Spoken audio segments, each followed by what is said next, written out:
How's it going, folks? Welcome to another fun at-home table read. Tonight, we are jumping into Guillermo Del Toro's newest movie, Nightmare Alley, the Oscar nominee. I'm curious to see how this reading's going to go. I'm really excited for this one. So let's just introduce ourselves. Hello, my name is George, and I'll be doing the scene description. I'm Logan. I'll be reading Stan.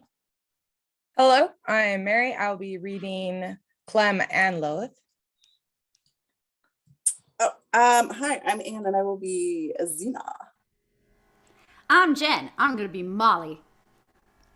I'm Erik. I will be Pete. I'm Travis. I'll be playing the Major. All right. Well, George, take us away. Del Toro and Kim Morgan, based on the novel by William Lindsay Gresham. Interior country shack, dusk. A lean man in his 30s, Stan Carlisle, drags a burlap wrapped corpse into an open grave. In the center of the room, made with missing floorboards, a can of gasoline is lined up in front of the grave. Stan, hat and coat on, lights his cigarette, throws the match. Everything catches fire. Stan picks up his radio and suitcase and walks out the door. Exterior desolate landscape / shack, dusk. The shack burns, Stan walks away. Interior bus moving, dusk. Stan examines his wristwatch, folds a handkerchief, puts it in his hat. He covers his face with his hat and goes to sleep. The light changes around him, becomes night. Time cut. Interior bus, night. A carnival can be seen and heard in the distance. The bus stops. Stan wakes up, looks around.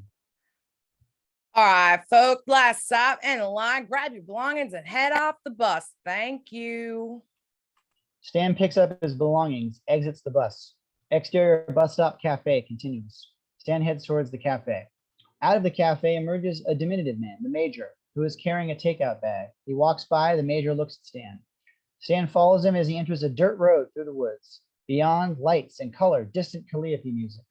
Exterior carnival grounds, night. Stan, hat on, carrying his radio and suitcase, enters, following the Major. Calliope music and rancid cotton candy smell fills the air. All around us, faded banners advertise marvels from far away. Merry-go-round, Ferris wheel, and bumper cars. Welcome, ladies and gentlemen, to the greatest carnival in the world. Spine-chilling attractions, fun for all ages. Hurry, behold the beauties of the Orient. Reenact the ancient dances for your education and pleasure. Games of chance, games of chill. Step right up and win a prize. The crowd is dwindling. A tent of strippers dressed in tantalizing Orientalist rags. Stan follows the Major, who climbs onto a stage, announcing Electra, the amazing electrical girl.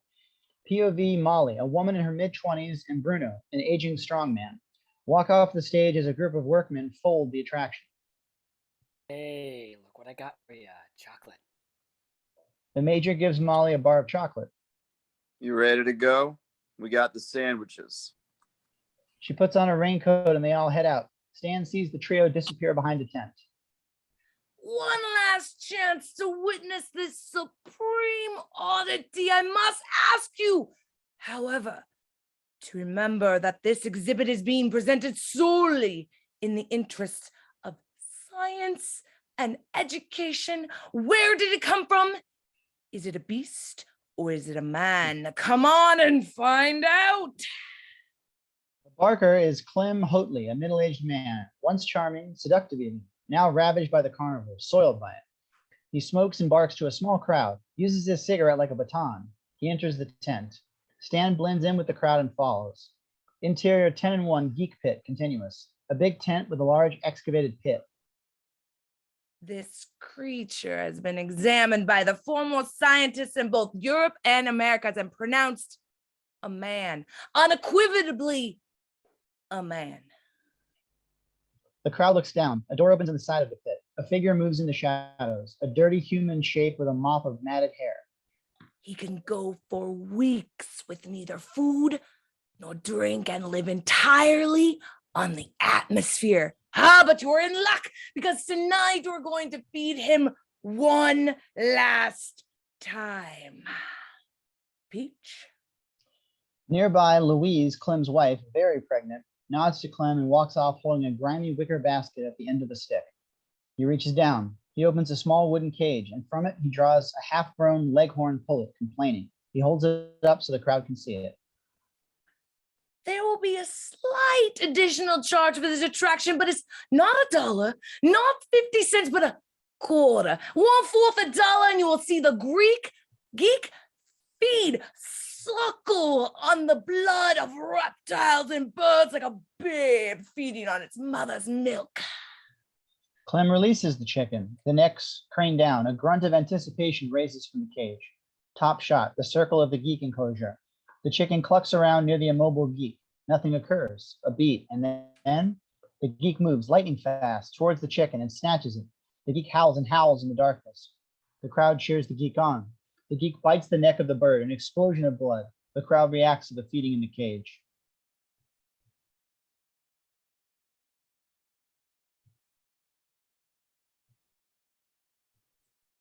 Come on, 1/4 of $1.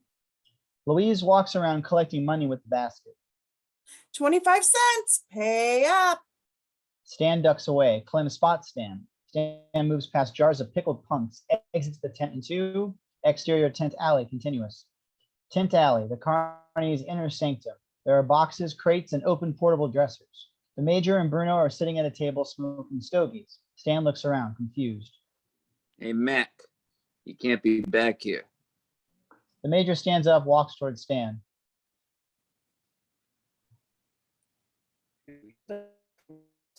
You followed me. Why? Bruno approaches. What's your pitch, pal?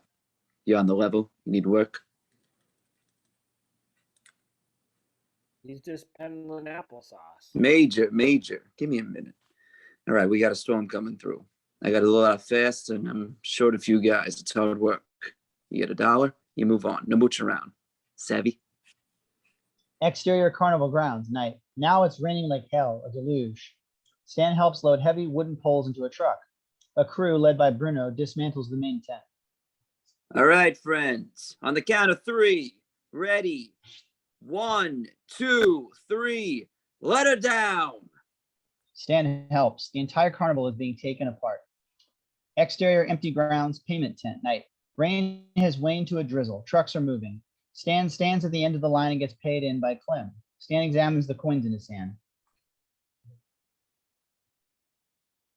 One I should help you count it, Rockefeller?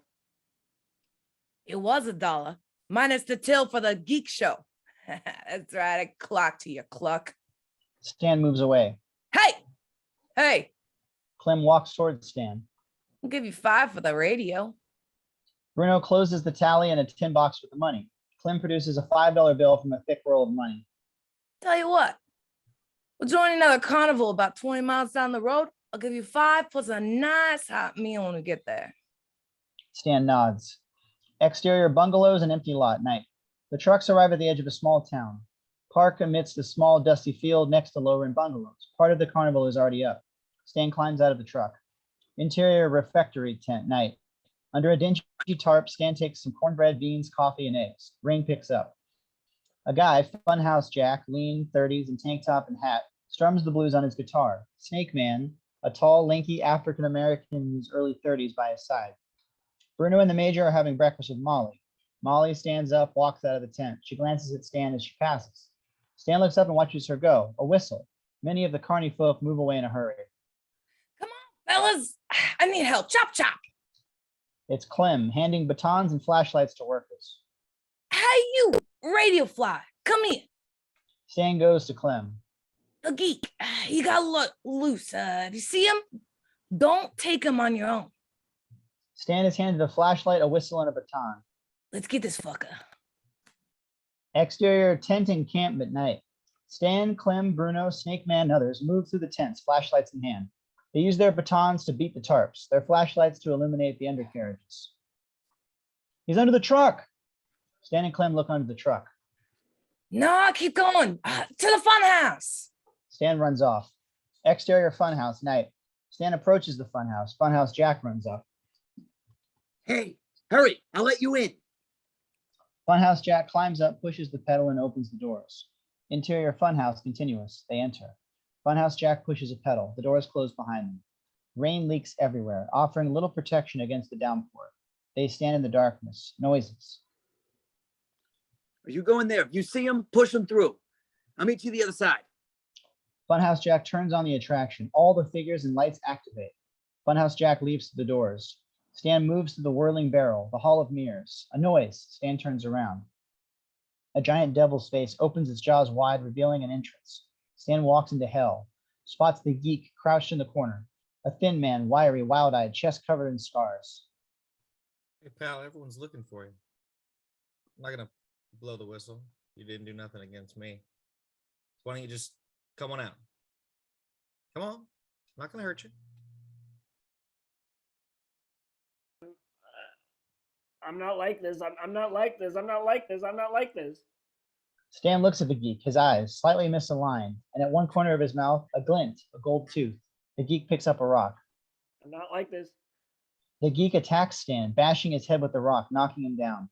The Geek makes a dash for the exit. Doors open, Clem shows up. Easy, easy. The Geek turns and runs towards Stan. Stan takes him down and thrashes him, hits him hard, twice. Hey, you're gonna kill him. Stan turns around, mad eyes. Jesus, kid. Clem kneels next to the Geek. Funhouse Jack arrives.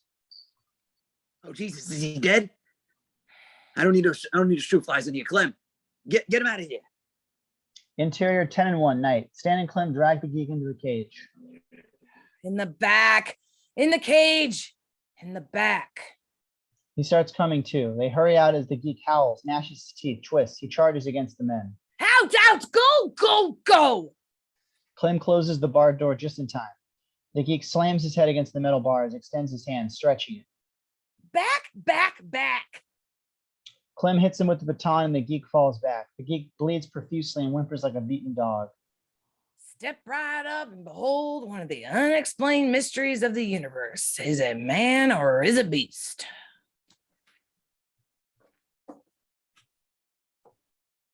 I'm not like this. I'm not like this. I'm not like this. Clem locks the cage. Stan lights a cigarette with a strike match, using his thumb to light it, takes a puff. Clem takes a pocket hanky and cleans his shoes. Folks will pay good money just to make themselves feel better. Look down on this fucker grind some chicken gristle. How's your head? Stan turns. Clem checks his bleeding scalp. Stan flinches away from him. Clem motions past the jars of pickled punks. You can find a mattress over there behind those jars. You can sleep there tonight. Stay out of the rain. Stan walks through. Go on. Around the corner. Stan walks around the corner where there's a small cot. Would a steady job be of interest to you, young buck? Folks here, they don't make no, never mind who you are or what you done. Clem walks away, leaving Stan. Interior shack, dream. The shack is on fire, flames in reverse. Interior shack, dusk, flashback.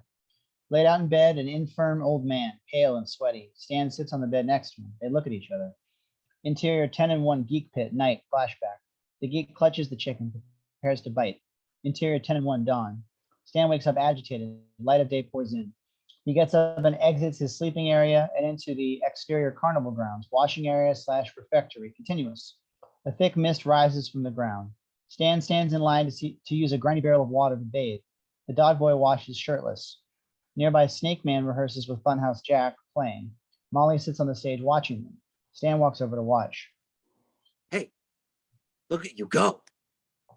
They finish the number and Molly claps. She stands up and walks away. Stan watches her go. Exterior bungalows near encampment, day. Stan walks around, spots Zeena, a striking but time-worn bleach blonde of indeterminate age. One would guess mid-40s, but her eyes seem much wiser. In faded glamour. On the porch, listening to a radio and reading a film magazine. Stan approaches. Morning. You got a tub? She nods, fans herself with the film magazine. Certainly do. Just ride last night, so I thought. Of course you did. Well, it'll be a dime to use it. You get a cake of soap and a hot water. Stan puts out his cigarette. Interior Zeena's bungalow, continuous. They enter. Leave the door open? Sure, put that dime on the table. Zeena walks into the bedroom, wakes up Pete, a distinguished if modestly dressed man in his 60s. Sorry to wake you, sugar. He's just getting us up. Stan puts the dime on the table, spots tarot carrot cards. I gotta go into town anyway. Morning. And I'm going to see about getting some breakfast. Now, sweetie, make sure it's breakfast, okay? Promise, Zeena, you won't go just into some blind pig. She rubs his shoulder. He smiles, but his eyes are full of pain. You familiar with those cards? Tarot? Very powerful stuff. Maybe Zeena will read your fortune if you're lucky after your bath. Pete locks eyes with him briefly and produces a cigarette out of thin air, smiles and leaves. Stan enters the bathroom. Zeena runs the water for him. You can take all your things off and hang them over there on the chair. Nice and neat. I'll have eggs a la Benedict, a croissant, just an orange at Cafe Outlet, and ba-boom. Zeena removes her slipper. Au revoir, ma chérie. Pete exits and closes the door behind him. Interior Zeena's bungalow day. Stan, naked, lights a cigarette, gets in the bath. Zeena unpacks and arranges a few porcelain figurines on a mantle. I'll help Clem a little bit. Clem, huh? Zeena goes to the table. Say, maybe you can honk for me, work the audience. We get a little mind reading show. What do I have to do? The tarot cards, one is unturned. She flips it, the star. She smiles. Ain't nothing to do with it. Carny speaks like a song. We sound Southern to Southerners, Western to Westerners. You got a sweet little lilt. You just gotta lean on it. She gets the soap and gets the suds going. Talk of the soil. Your draw slow, but all the while you're hustling fast. Yeah, you can pedal for me. And on your downtime, maybe Pete can show you a trick or two. You're gonna do just fine, honey. You have a Nash. What's that? Oh, you're easy on the eyes, honey. They stare at each other. Oh, you're trouble, ain't you, pup? Stan leans forward. No, ma'am. I'm absolutely no trouble at all. Zeena laughs, a younger laugh. Oh, yes, you are. You're maybe, and maybes are real bad for me. She raises herself on her elbows and lets her hair fall down on each side of his face and kisses him lightly. She soaps her hand, goes underwater, and strokes Stan. Ain't you the... Better go. She takes the cigarette out of his mouth. Yeah, just try and get away, you dope. She takes a drag. They kiss passionately. Exterior Carnival grounds, dusk. Bruno lifts a barbell above his head. It's marked 500 pounds. It's obviously less. The crowd applauds. Bruno leaves the stage. The major is there in military tights. Take over, will you? My knees are shot to shit. Always with the knees. The major climbs in on the canvas. I am the major, tiniest man on record, master of Nemi-Jitsu, the secret technique from the Orient. And $22 say that I can beat any of you yahoos in a wrestling match. Exterior Carnival grounds, Zeena's stage, continuous. Zeena's on stage with her crystal ball. So don't be bashful, folks. If there's any of you that have a question for me, Mr. Carlisle will now be collecting your cards and envelopes. Stan circulates amongst the crowd with a basket. Make sure you write your question and your name on the card inside the envelope. And don't go look at anyone else's. Let's all mind our manners and we'll stay out of trouble now. He spots Molly amidst the crowd. Miss Molly, you have a question for us? No. Well, you're not going to get an answer then. Stan tips his hat at her. She smiles. There are 5 senses we all possess. We all can hear, see, touch, smell, and taste. However, I have been blessed with a 6th one. A natural connection, if you will, to the ether. Stan carries the basket to the back of the stage. Thank you for the envelopes, Mr. Carlisle. She grabs an exact replica of the basket, complete with envelopes, while Stan skillfully ducks into a small niche below it.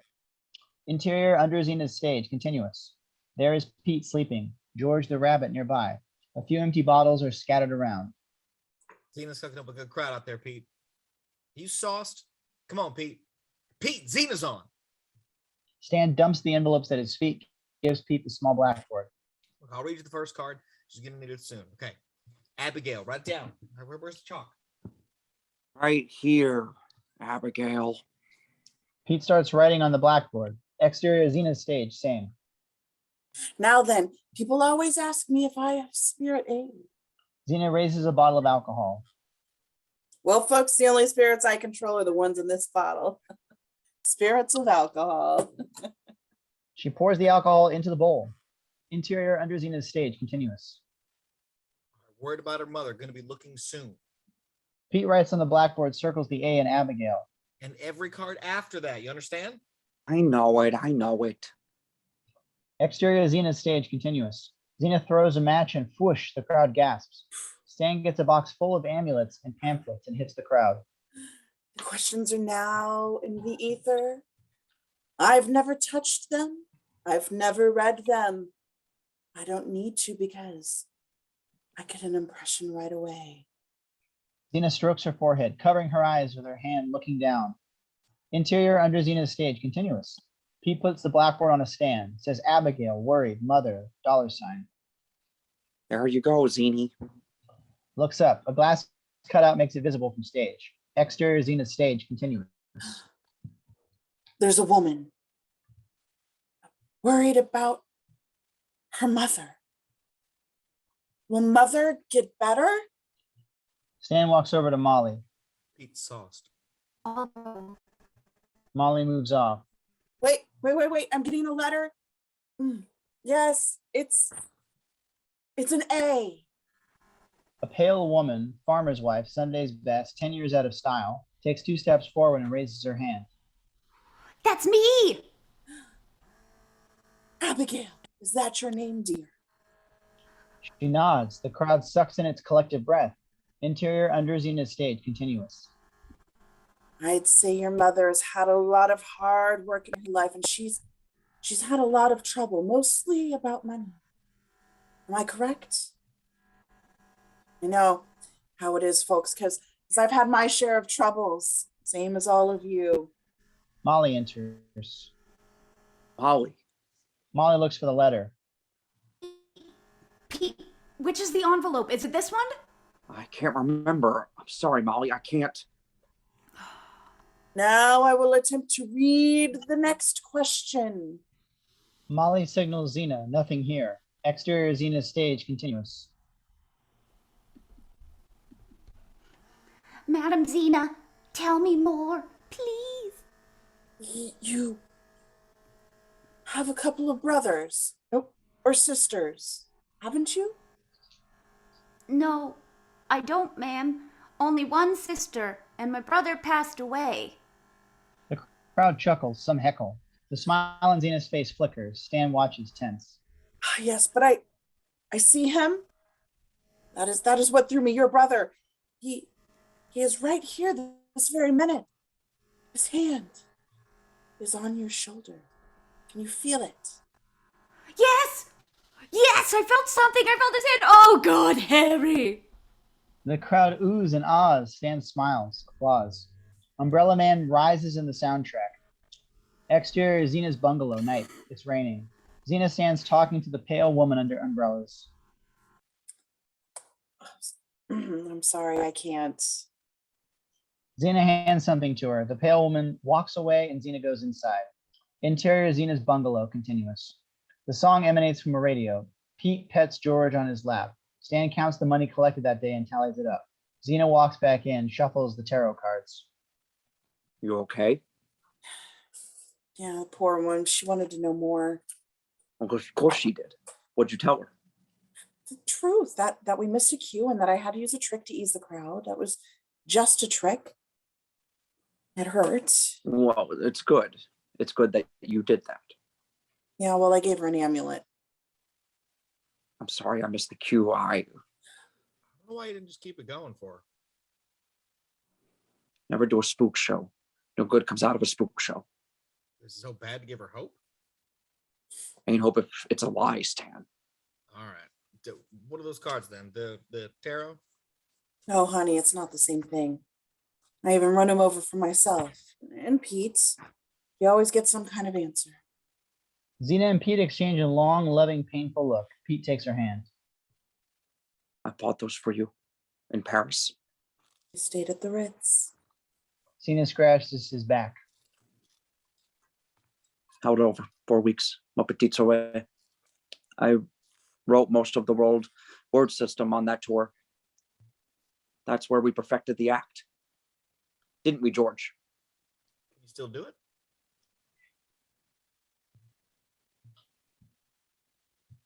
Can you still do it? Pete looks at Zeena. She brushes hair from his forehead, giving the go-ahead.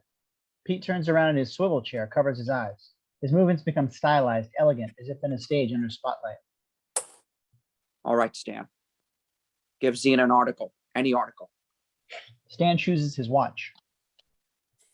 Please concentrate on this object I have in my hand, Professor. Pete extends his right hand dramatically. He takes the index of his left to his temple. What can you tell me? Wristwatch, leather band, brass, not gold, old and worn down, but it's full of meaning. Stan freezes. The watch, it wasn't yours originally, was it?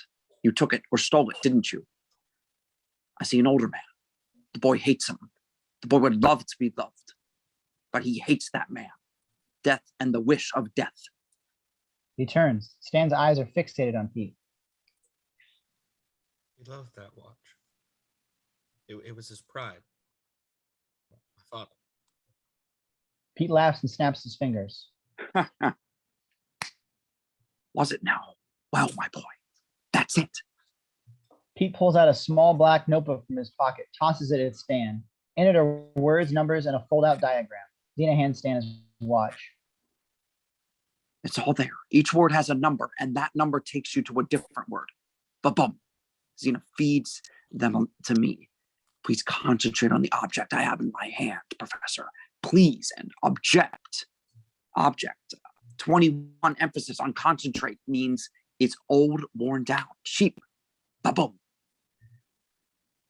But you gotta know how to read the mark, how they move, talk, dress.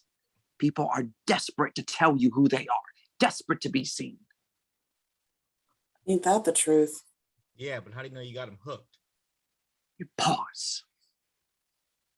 That's right. Pete retrieves the code book and pockets it. You take a moment. Would you excuse me, please? I need a glass of water. Or you faint, weakened by the effort. How did you know about my father? Stan is on edge. Stock reading. Black Rainbow. One size fits all. You're thrifty but generous, private but friendly. You hated him but loved him. Everybody's had some trouble. Somebody they hated. Shadow from their past. Stan lights a cigarette.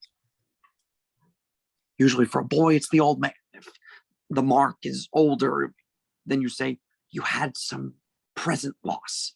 Younger, a father. There's always a father. Pete stubs out his cigarette and takes the receipts and money.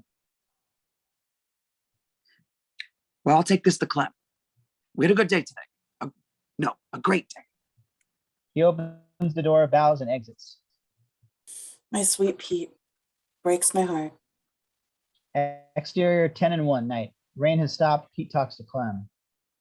No more belt in the grape for you, Pete. I promise, Zeena. Zeena's not going to know, Clem. Just one bottle, that's all. Clem hands him a quart. All right, last time. Just go. Bless you, bless you. Camera discovers Stan taking the scene in. Cut to interior 10-1 pickled punks night. Clem pulls up his suspenders. He points at the rows and rows of deformed fetuses in jars of all kinds, floating in amber liquid. Stan walks in behind him holding a pig fetus in a jar. These are my little angels. Set it down there. That's his home. Stan sets it down. Oh, facing the other way. He's shy. Gotta keep my beauties pickled fresh. Stan turns the bottle. Begotten by the same lust and sweat that got us all walking on this earth, but gone wrong somehow in the maternal womb. Not fit for living. Most of them die right at childbirth or even inside the mother. Now this one is a rare one. a label written on a grimy sticker at the base of the jar. Enoch. Enoch. I named him on account of the Bible. Little fucker killed his mother right at childbirth, flopping around for a couple days, brayed like a calf. I follow you around like I'm portraits. Clem opens a trunk lined up with quarter glass bottles. Red box, wood alcohol, good for pickling, bad for drinking, poison, real poison. Blue box, sugar cane, double cooked. Grass on my throats of sores of bulls, ass, and fly time. He drinks. Stan declines. Folks not know how to come to me for it. Have a plug of court, never cop a court. You got to make the ting cling, same as everybody else. He shakes a metal box full of coins chained to the table. I never touched the stuff. Ain't we virtuous? Just say you understand. I understand. What do you understand? Never cop a quart. That's right. Toe the line. Don't fuck with me. That's the lesson. Exterior Zeena's bungalow, day. Stan walks towards the bungalow carrying a small wooden box with 6 quarts of alcohol. Interior Zeena's bungalow, day. Pete alone in the bungalow. He arranges amulets for sale on a vending box. Next to him, a wicker basket and some envelopes. The door's ajar. Stan knocks on the door frame. Enter. Stan enters with the box. Hey, Clem asked me to drop this to you. 6 quarts of wood alcohol for the show. He puts the box on the table. For the show? That's pretty, isn't it? You can just put them there. Here you go. Pete gets up to pay him. Stan looks at the basket and envelopes. Hey, Pete. I'd love to learn anything you'd want to teach me. Pete looks at him. Silence. Teach you. I understand if you don't want to give away your secrets. No, it's not that, my boy. It's just that. It's been some time since anyone asked me to teach them anything. Thank you.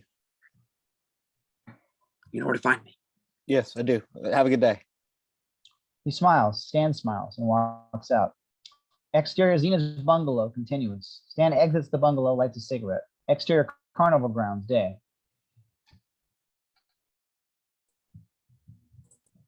Never quite the sins of lust or pride. I was turned into this sorrowful shape. I disobeyed my parents. They wanted only my well-being, and I turned my back on them and God. Stan watches the Spider-Woman show. A few patrons are inside. Stan walks around the edge of the tent as Molly starts her act. Born during an electrical storm, the atmosphere charged with electrostatic power, I am now able to withstand thousands upon thousands of volts as they will course through my body. But you must be warned to keep your distance, for this entertainment carries with it the danger of electrocution, even for those in close proximity. Stan watches as Molly generates an immense amount of electricity between her hands. The crowd claps. Stan doesn't. Molly sees this. Interior 10 and 1, Stan's area, night. Stan is drawing in his notebook, the beginnings of an electric chair. He hears moaning. Interior 10 and 1, Geek enclosure, night. Stan, smoking, walks over to the Geek's cage. I'm not like this. I'm not like this. I'm not like this. Stan crouches down by the cage, knocks on it. The Geek looks up.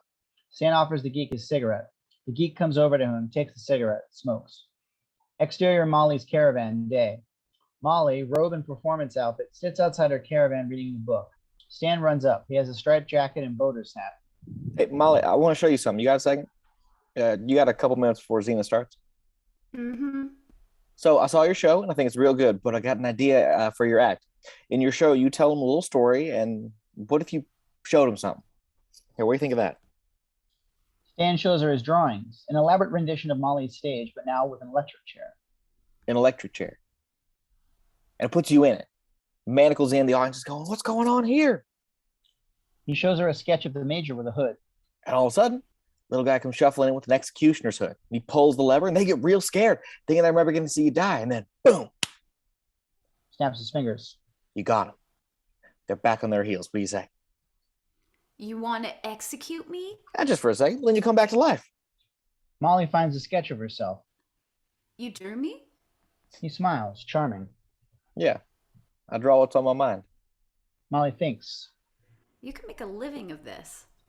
My mom used to put me in these contests when I was a kid. I used to win all of them, but I don't know. Just something I've always done that helps me think. You know this is the ragtag opera, right? Nothing's really the best of anything around here. You're better than this place. Maybe you think I'm special, but I'm not. Maybe I see something in you that you don't see. You do? It's possible.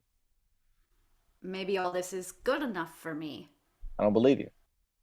It's not good enough for me. It sure ain't good enough for you. What do you think?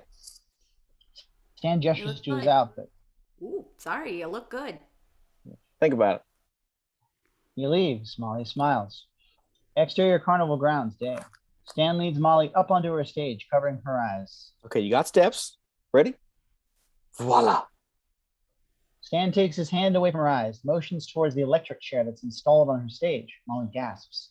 Just like this, looks just like the sketch, doesn't it? Here, sit in the chair. You made this? When did you make this? Here, put your hands in there.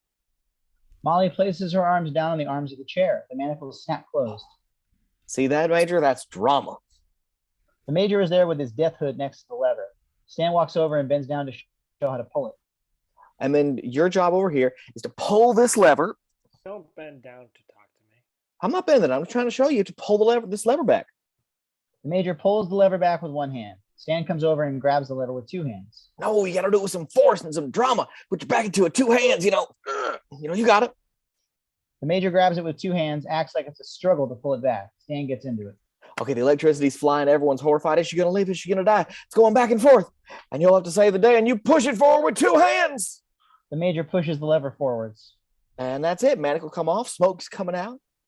He gestures to the tops of the machines on either side behind the chair. So I haven't rigged these yet, but these two will have sparks. The Major takes off the mask. I don't know about your gobbledygook, but I'm not wearing this, I tell you that. Oh, but it's so good. The Major gets flustered. Are you all of a sudden an engineer? Major, it's the same electrical, or it's the same rubber mat under the chair. Same electrical current, just a better show. That's all. The Major points to the big wheel behind the chair. What does this wheel thing do? Well, that's bullshit. Tell you what, I'll think about it. I'll do it. I can understand. Sure. The Major is in hell. He walks away. Exterior Zeena's bungalow, day. Stan is readying Zeena's truck. He has the hood open. Bruno and the Major approach. Going someplace special? Yeah, just driving Pete and Zeena to town. Wants to pick up something for you? Nah, I'm good. Stan closes the hood, turns around. What's to you? Nothing. You've been bumping gums with Molly a little too often. So happens that I knew her old man. I knew him really good, old-time grifter. My guess is he wouldn't have liked you at all. I promised him I would take care of the girl, and I'm gonna. Well, I've still got 5 good pounds of meat and bone right here. Bruno raises a clenched fist. Heard that, girl? You get 'em all. Exterior carnival night. The carnival lit up. Lightning flashes in the distance. Stan smokes a cigarette, watches the storm. Exterior carousel night. Stan walks back to his tent. He discovers sitting on a carousel horse, Molly. What are you still doing up out here? I had a bad dream. I couldn't go back to sleep. Want to tell me about it? Stan leans on the horse next to hers. Oopsies. It was about my dad. Did he pass? Molly nods. This connects with Stan. He was alive and smiling in the dream. I bet he was handsome, wasn't he? Girls always take after their daddies. Stan smiles quietly. Mary Margaret Cahill, don't forget to smile, he said. I didn't really like to smile, but I'd sure as hell smile for him. He could charm his way out of anything. Man after my own heart. Tell me more. About him? Sure, about you. What about me? I know you like chocolates and to read Collapse. and dancing. And dancing. Ah, That was me, Stan. Sorry. I'm supposed to tell you. And when was the last time you did that? A while. Well, we're gonna fix that. He starts the carousel, lights and all, climbs on top. Ready? Giddy up. Stan takes Molly in his arms and they dance amidst the choruses. I've been thinking about what you said, Stan. What did I say? They stop dancing. Oh, I remember. Where will we go? What if I told you I can get my hands on a 2-person act for us? What are you talking about? Talking about an act that would get us headlining in the biggest hotels and showrooms, East Coast, West Coast. You're dreaming. No, Molly, you're bigger than this place. If you let me, I would like to give you everything. I would like to give you the world and everything in it. They lock eyes. They almost kiss. Molly moves away. Interior, exterior, Molly's caravan, night. Bruno the Major, Dog Boy, Snake Man, and Funhouse Jack play cards at a table. Molly hurries into her caravan, warm, full of books, clothes, and photos. She sits down in her bed, eats some chocolate. She thinks and smiles. Interior 10-1, Geek enclosure at night. Stan runs in, shakes the rain off. Clem, smoking, turns to him. Come on, I need a hand. The Geek, wheezing weakly in a corner of his cage, surrounded by snakes and a halo of flies. Stan and Clem approach. Clem uses a flashlight, passes it to Stan, turns the Geek's head for a better look. Wound on his head went bad. Flies got to it. Fever won't come down. Is he dead? No, but he's bound to be. Exterior city, chapel / Salvation Army, night. Raining. They park the truck, get out. Exterior Salvation Army back entrance, continuous. They carry the body around the corner. You heard? He just invaded Poland. Oh, the balls on him. Put him here. They put the Geek down. A doorway. A sign reads Salvation Army. Clem rings the bell and hurries back. Come on. Why ain't you gonna wait? And answer questions? No, they'll take him. They'll care for him. Stan drags the Geek closer to the building. We'll put him under the roof. I said leave him be. You can't leave him in the rain. Stan leaves the Geek by the door. Don't pretend you give a shit with me. You hungry? I'm starving. Come on, steak and eggs on me. Clem rushes off. Stan follows. Interior steakhouse, dawn. Sweetie, salt and pepper, please. So how do you ever get a guy to Geek? Oh, I ain't gonna crap you up. It ain't easy.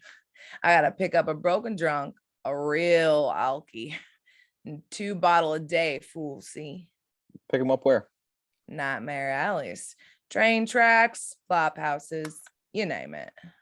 He puts salt and pepper on the steak, digs in. Lots of folks come back from the war addicted to the poppy and booze. Now, opium really sinks in its claws, but you reel them in with booze. You tell them, I got a little job for you. It's temporary job. Make sure you emphasize that. Just temporary. Till we get ourselves another Geek. Clem pulls out a small brown glass dropper bottle, passes it to Stan.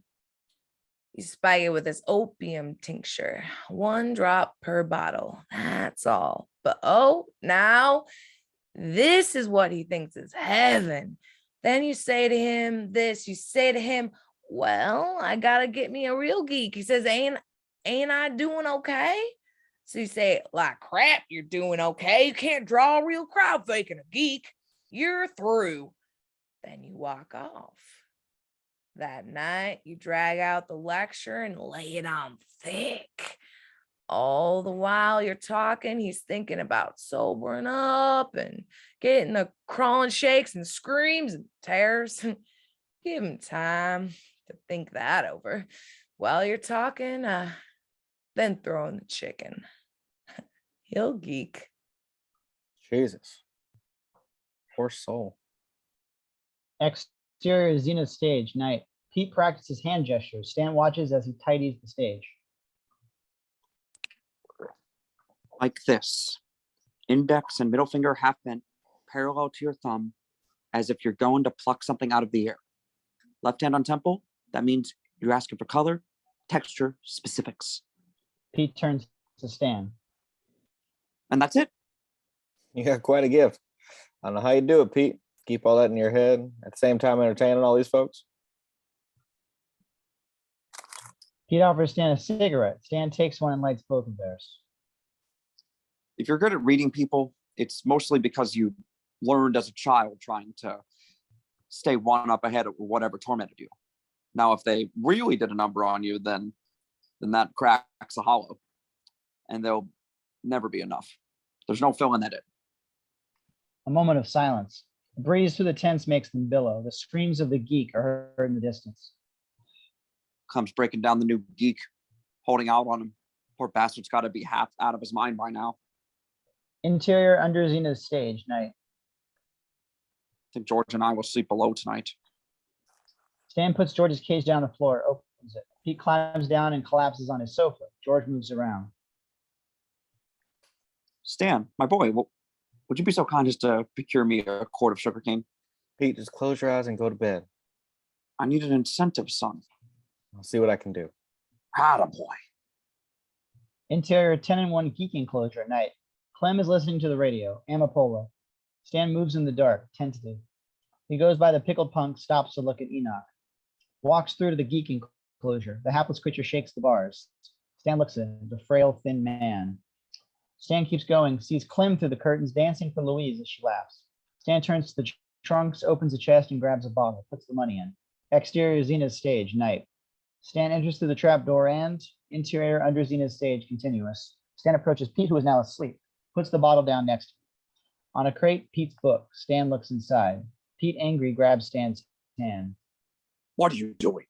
Well, I didn't mean any harm by it, Pete. I was just curious. Pete retrieves the book. Stan, this book, it can be misused, you understand? That's why I stopped doing the act. I got shut up. When a man believes his own lies, starts believing he has the power, he's got shut eye. He now believes it's true. People get hurt. Good, God-fearing people, and you lie and lie. And when the lies end, there it is, the face of God staring at you straight, no matter where you turn. No man can outrun God, Stan. Yes, sir. Stan exits. Pete picks up the bottle, opens it. Exterior Zeena's stage, continuous. Stan stands on the stage alone, starts to practice the moves Pete was showing him. Middle and index finger bent, parallel to your thumb. Raise your left hand to your temple. Middle and index finger bent, parallel to your thumb. Raise your hand to your temple, asking for something specific. Cut to interior refectory tent, morning. Stan is having breakfast. Stan watches Zeena hanging clothes dry in front of her bungalow. Then he spots the Major and Bruno approach her. As they talk to Zeena, she pushes Bruno back. No, where is he? Where is he? Bruno points. She runs, dragging behind her a white sheet, billowing in the wind. Bruno and the Major run after her. Hey, Clem, we got a problem. Stan gets up, along with most of the carnival workers. They follow Zeena, Bruno, and the Major. Exterior Zeena's stage, continuous. Stan is pushing through the tent alley, heading for Zeena's stage. A crowd surrounds him. Pete finally did it to himself. He ain't moving. Zeena, wailing, cradles Pete's body on the ground. Stan moves away from the crowd. Exterior carnival grounds, Funhouse, dusk. Sin and salvation, heaven and hell, find out where it feels like right here on earth. Let the mirror show you who you are and who you shall be. Hurry, hurry, hurry. Exterior cornfield outside the carnival, dusk. Sun is setting, blue horizon. Stan tosses the chicken corpses into a hole in the ground. He looks up. On the horizon, in a cloud of dust, 4 sheriff's patrol cars. He gets up and runs. Exterior carnival grounds, continuous. Stan runs through the busy carnival and into interior 10-1, continuous. Stan comes running into the 10-1. He goes to Clem's pickled punk's room. Clem! Yeah? Shoe flies. Saw 4 cop cars coming up the south. Shit. They say the geek were all wet. I'll stash him, you go out, drop the banner and chisel on a bit. Buy me some time. Exterior carnival grounds, night. A small dust storm, dry weather. Sheriff Judd, a big white-haired man with a badge pinned to his denim shirt, directs his deputies. Round up all the carnies and take them to that stage over there. Interior 10-1 geek enclosure, same. Clem drags the geek out of his cage. Upsy daisy up! Exterior carnival grounds, night. Deputies are moving all patrons away, pushing the obedient herd towards the exits. Move 'em, move 'em. Stan covers the Geek banner with a fake one. The bulls are moving down attraction by attraction. Stan approaches Deputy 1. Officer, what seems to be happening? Oh, doing the Heathers. Deputy 1 pushes by Stan. Stan grabs the warrant out of his hand, examines it. Not a warrant? What's it for? Deputy 1 grabs the warrant back. Don't try and pull that illegal stuff. Gonna close this whole joint down one way or another. Stan sees the signature, Jedediah Judd. Yes, sir. Jedediah Judd. Funhouse Jack tries to stop Sheriff Judd. His hat pushed back, thumbs hooked in his gun holster. I got a complaint stating that you carrying around an illegal performance and emphasizing cruelty to both animal and man. The sheriff approaches Molly in her skimpy outfit. And you, young lady, we got wives and daughters in this town. You're under arrest for indecency. Get her down. Deputies climb the stage. Stan runs up yelling. No, stop! Get down off there! I'll club you down. The wheels turning, the electrical current's got to go somewhere, Major. Please, if you'll just permit us, sir. The major rushes to the dead man's lever and throws the switch. There's a buzzing and a crackling. Electricity surrounds Molly's body. The deputies gasp. Molly screams. As she reaches out, sparks jump in a flashing stream between her fingers. Everybody back up! Stan sees that the sheriff is wearing an orthopedic shoe. The electricity suddenly stops. Molly slumps over. The major throws the lever. That's why she's forced to wear the brief as a covering, sir. She purges the current. Molly, you okay? Stan winks at her. Molly plays along, pretends she's been knocked out. You see? She just saved your men's lives. Bruno goes to Molly. Molly? I'm closing you down. I ain't none of you thieving southern police kissing the priest toe on Sundays and racking in the graft 6 days a week. Is your name, by any chance, Jedediah? Jedediah Judd? The sheriff nods, startled. Matter of the utmost importance has arisen, sir. If I can just have a minute of your time, a message has come through, and I think you're going to want to hear it, but not in front of these kind folk. Please, sir. Nobody leaves. Stan moves away with him. Everybody observes. Thank you. Now, my name is Stanton Carlisle. Marshal Judd and my family's Scotch, and the Scotch are often gifted with the old folks used to call second sight. Now, it's clear to me, for example, that you are a man that is by nature distrustful, but is also fiercely loyal. Say that's a fair description. Stan's eyes mist over. His voice grows intimate. Spots a religious medal. Now, this isn't any of my business, Marshal, because I know you are just a man who is fully capable of handling his own affairs, but just about anything else that is liable to come along. But I do sense a childhood marred in disease. The sheriff nods ever so slightly, makes eye contact. And it has made you feel hemmed in and trapped, even to this day. And I sense a curio of some kind, an amulet, a memento. You carry it on your person, and you've had it for a long time. It was Mary, a saintly woman. The sheriff nods in awe. My mother. The Carnies watch from a distance as Stan talks and Sheriff Judd listens. May I see it? May I see it, sir? The marshal pulls the St. Christopher medal from under his shirt. Stan moves closer and touches it. Yes. We want you to know that your ailment has not shunned you from greatness. Quite the contrary, your community loves and feels protected by you, sir. You couldn't serve your country in foreign soil, but you protect us here at home. And this medal should be a reminder of her love to you. Stan tucks the medal back onto Sheriff Judd's shirt and places his hand over it. As long as you keep it right here next to your heart where the Lord Jesus Christ resides, it will protect you in the future. And she wants you to know this, sir. It is only in being merciful to others that a man has true power. Sheriff Judd takes a deep breath, nods. Cut to interior refectory tent night. Loud music, radio is playing, toasts and celebration. Everybody is embracing Stan, dancing, patting him on the back. Once I copped the warrant off of the deputy, I saw the marshal's name. I knew it was a lead pipe cinch. The crowd laughs. Stan sits down, talks to Clem. You know, Pete used to say, it's not the clothes, but the shoes that can tell you everything you need to know about a man. And he had a lift in his right shoe, so I bet he had polio or something as a kid. Military never let him in. Mama's boy. I can tell by looking at I can tell by my looking at his eyes. That's good. Yes, it takes one to know one. So he tried to railroad us, Clem, with his fancy mustache. I saw the chain around his neck, got it out of him. St. Christopher medal, all the Bible talk. Thought he must know someone named Mary. Clem listens enraptured. And lo and behold, the Lord blesses. His mother's name is Mary. Stan lights a cigarette. Clem points at him. You had him. Interior 10-1 Geek enclosure at night. Enoch floats in his jar. Stan rushes in. Molly, I was looking for you. All right? I'm ready, Stan. Ready for what? To leave this all behind. Go with you. We already are. You saw me out there. I sure did. All my life I've been looking for something I'd be good at, and I think I found it, Molly. I think I'm ready. Molly embraces Stan. I know you are, Stan. And I know you'll always look out for me, right? Oh, I always will if you'll let me. What about Zeena? Because of Pete. I don't want to hurt her. Zena's lived. She knows what's what. Everyone knows you're the one I've been pining after. You're the reason I stuck around. They kiss. Interior refectory tent night. Everybody is celebrating. The major walks across the table, sits down next to Bruno. Have you seen Molly? Bruno stands up, looks around for Molly. Interior 10-1 Geek enclosure at night.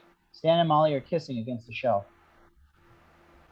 I never let any man do it to me all the way before. Not who I agreed to, anyway. You have nothing to worry about with me, Rabbit. Then a rush of carnival workers into the compound. Let's go. Get your stuff. And then Hey! two massive hands grab him and yank him. Bam! Bruno punches Stan and drops. Leave him alone! The major tries to stop Molly. Molly, no. Come with me. Let go! He pushes him off violently and faces Bruno. You goddamn crumb, I warned you, didn't I? He punches Stan, who falls near the geek cage. The geek starts rattling his cage. Stop, Bruno, you're gonna kill him! Come here! Bruno walks towards Stan. Molly gets between them. Stop it! Let him go! I'm gonna kill him! Leave him alone! Get away! I love him! I'm leaving. Don't you understand? I'm leaving with him. Bruno stops, catches his breath. The major looks down at Stan on the floor. Stan looks up to see Enoch floating in his jar. Exterior carnival grounds, blue dawn. The grounds are empty and quiet. Exterior Zeena's bungalow, blue dawn. Zeena goes outside, lights a cigarette. Stan walks up, pulls out Pete's book. You want the book back? No, you earned it. Worked hard for it. Stan puts the book away, gets into the truck, sits down next to Molly, starts the engine. You ready? World and everything in it, Rabbit. The truck drives away. Dawn breaks. Bruno and Zeena watch it go. Fade out. Interior hotel room night. 1 will, 4 tell. Super. 2 years later. Fade in. Molly studies Pete's notebook on a small table. Stan is in a chair, sleeping. Chocolate wrappers are on the table next to a candy box. Molly takes a chocolate out of a candy box and pops it in her mouth. A room service table and trays are nearby. She practices hand poses. Will you tell this lady what she is thinking about? 8, trust. Do not trust anyone involved. 9, loss, complete. The loss of everything. 7, loneliness. 4, tell. 9, complete. I want to tell you about absolute loneliness. 8, trust. 6. Stan shifts in his chair, dreaming. Fire rises behind him. Interior shack, dusk, dream. Stan in the chair. The shack burns. 8, trust. 6, negative. Interior shack, dusk, flashback. Stan sits on the bed. His father is dying. Father, you're going now. Interior hotel room, night. Stan wakes up. Stan, are you okay? Yeah. Keep going. We got 2 shows tomorrow. Stan stands up and lights a cigarette. Loneliness. 2, fear. Emphasis on detail. Circle. A prophecy fulfilled. Interior the Copacabana Club, night. Hands in a dramatic gesture, floating in the dark. Applause. Wait. A woman? It's Stan, now elegantly dressed, sporting an Amici mustache and a blindfold. He stands under a spotlight at a high-end cabaret. Cigarette girls, bartender, waiters, etc. Can you be more specific? Standing up near the cabinets, Arena is a tall, middle-aged woman dressed elegantly and covered in diamonds. R. Or S? R. Yes, an R. Stan removes the blindfold. I believe you know of whom I am speaking now, do you not? You are correct again. The audience applauds, stands on their feet, baffled, awestruck. Molly beams. It's a storm of sound, and Stan, hearing it through the heavy drop curtain, breathes it in like mountain air. Stan extends his hand to Molly. They take a bow, but they exchange a tense look. Stan's smile flickers for a moment. You messed up. Stan pulls his hand away from Molly and walks away. She follows. Stan? Everyone in the theater claps. Everyone, that is, except Lilith, an icy woman of indeterminate age and dressed with understated elegance, sitting alone. She smokes a cigarette in silence, regarding Stan, thinking. Interior of the Copacabana, backstage/dressing room, same. Stan storms through the doors, Molly close behind. They move amongst the performers and stagehands. Stan! All we do is rehearse, and you still fluff it. I'm out there by myself. What happened? I'm sorry, I guess I was tired. Let's see how many people stay for the second show. They enter the dressing room. Through a window in the door, her eyes sparkle with tears. She quietly removes the sequined bolero as he yells at her. Interior of the Copacabana Club, night.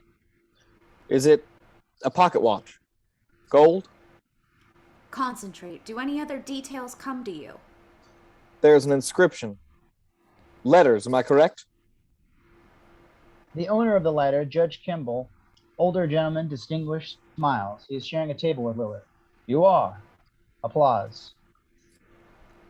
Master Stanton, can you kindly name them? Lilith gets up and raises a small golden clutch. May I now? Molly tenses. Fierce. Yes, you fierce lady. Please give me the object. No, thank you. I will hold it. Very well. Master Stanton, what is the object being held by this lady? Well, it seems it is a knight of gold. A gold handbag. Lilith motions for Molly to be quiet. Be quiet, child. Let me ask the questions. What's inside the bag? Madam, what is the meaning of this? He removes his blindfold. You say you're genuine, and I say you use verbal cues or signals of some sort to communicate between you two. There are no tricks involved, madam. No deception whatsoever. Then answer me. What's inside the bag? Stan reads her hand position, weight of the bag, hands, face. The usual is in there. Lipstick, a handkerchief. Well, that's easy enough, is it not? Ladies and gentlemen, I have never met this woman before, nor have I any prior knowledge of the contents of that purse. Yet. Stan closes his eyes and raises his right hand. There's something very interesting in there. Small pistol, nickel-plated, ivory handle. May I? This takes even Lilith aback. She opens her bag, removes the pistol. Applause. You claim to carry it to defend yourself, but I think you do it because you like it. I think you do it because it makes you feel powerful. Well, madam, you are not powerful. Stan hands the gun back. Not powerful enough. Lilith reluctantly sits down. The audience applauds. You are an only child, are you not? Lilith lights a cigarette. Your mother died when you were young. Her shadow looms large and close, too close for comfort. Hardly a day went by in which she didn't crush you down in very small ways. And that gun, the gun in your purse, well, sometimes you have dark thoughts about yourself, don't you?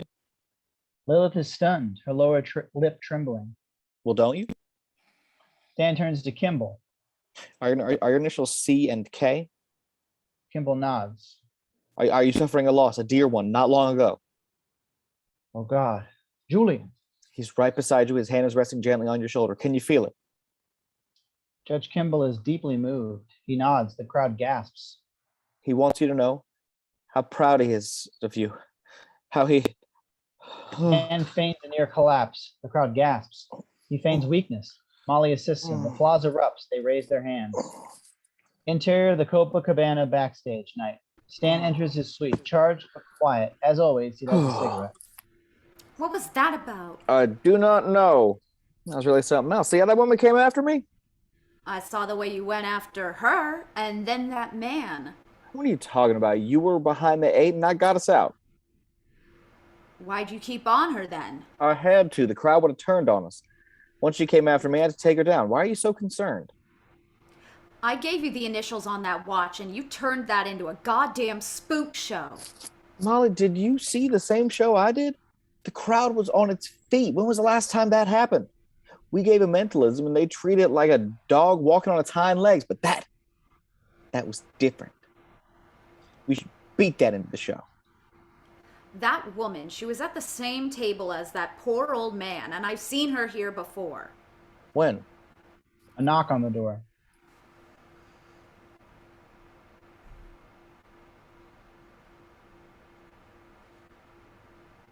Hey, Hepcat, you have a request, an after-show meet. Thank you. It's them. How do you know? Of course it's them. Well, then I won't see him. Oh, yes, you will. And you'll give that poor old man you spooked and let him off the hook. Tell him the truth. All right, truth. And an out. And an out. You happy?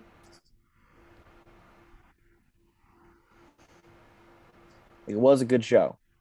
You ought to give me that. She smiles, a little. Interior of the Copacabana Club, night. The club is void of patrons now. Stan comes out with Molly, dressed in street clothes. Waiters and staff are turning in for the night. Judge Kimball awaits at a table. Sorry to keep you waiting. Mr. Carlyle, I don't mind waiting. I'm Charles Kimball, Judge Kimball, and I was hoping to engage you for a private consultation.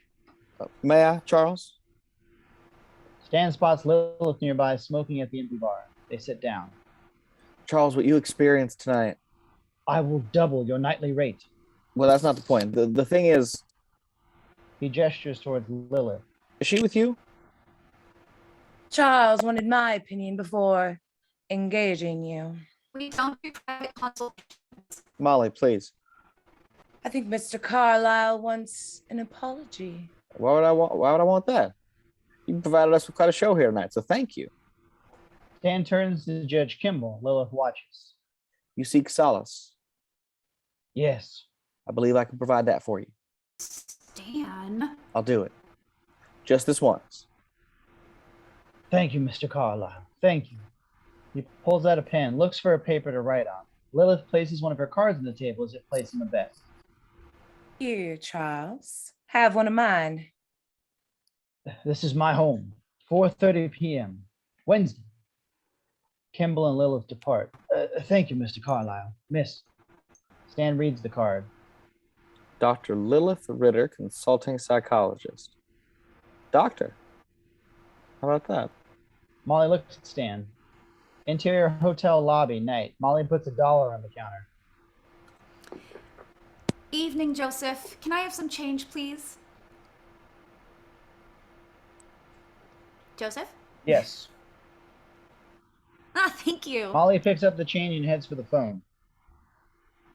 Look, I know that you're angry with me. Of course you do. You can read minds. You talk to the dead, remember? Molly turns to Stan. Why did you say yes? You saw how desperate he was? What do you want me to say to him? Say no. Where are you going? I gotta make a phone call. Call from the room. Go away. Look, I'll run a bath. You better come up before it gets cold. She closes the door of the phone booth. He leaves. Exterior downtown Buffalo, Luxor building, dusk. It's snowing. Stan in his sedan. He gets out, heads into the Luxor building. Interior Luxor building, corridor, dusk. Stan walks along a corridor and onto a bank of elevators.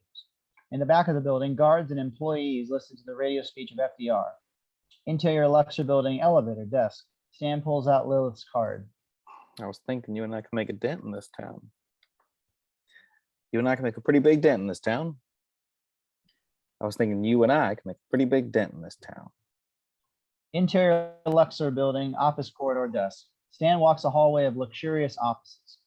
A nameplate, 604, Dr. Lilith Ritter, consulting psychologist, walk-in. Soft music, Peer Gynt. Interior Lilith's office waiting room desk. The waiting room is small, decorated in pale gray and rose. Stand open sliding doors. Interior Lilith's office desk. The office is elegant, exquisite, sparsely decorated. Lilith is at a desk, standing, her back to us, reading a newspaper. Mr. Carlyle, come in. Slow day? Have you not heard? We are at war. Lilith shows him a newspaper, FDR to address the nation. I heard. How'd you know it was me? What brings you here? You gave me your card, didn't you? Lilith pours Stan a whiskey. So here we are. Not me, I never drink.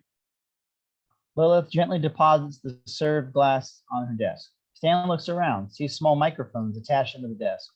Microphones? That's right. Why recorder? Are you recording this? No. He eyes the glass on the table.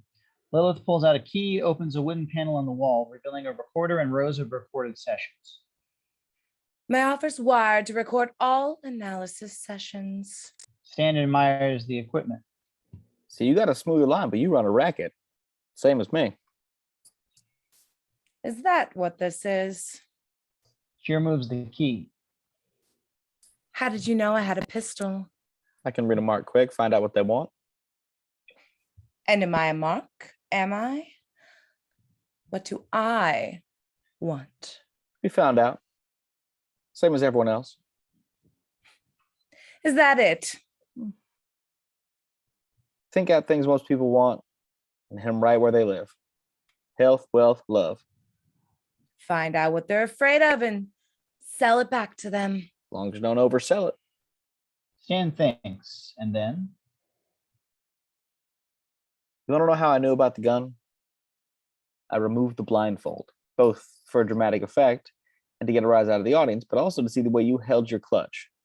Elbow bent forward, clutch was heavy. You lifted it with your left, no wedding ring, no tan mark, unmarried.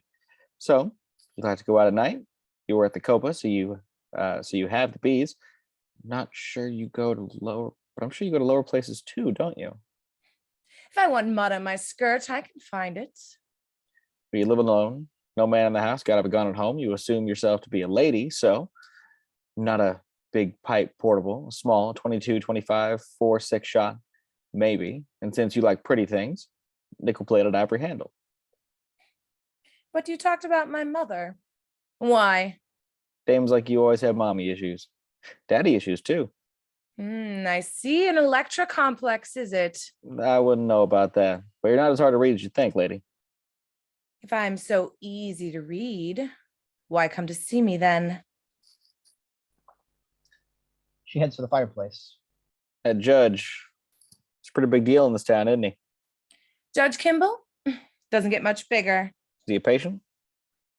Friend of my father's. You all jazzy together? Lilith laughs, a beautiful, unaffected laugh. Now, why would you ask that? You have a handle on him. His wife is a patient of mine, an interesting woman, Felicia. She looks up at him, up and down. Have you ever been in an analysis? I wouldn't know what to talk about. Simple. What are you thinking about? Now? Now. You.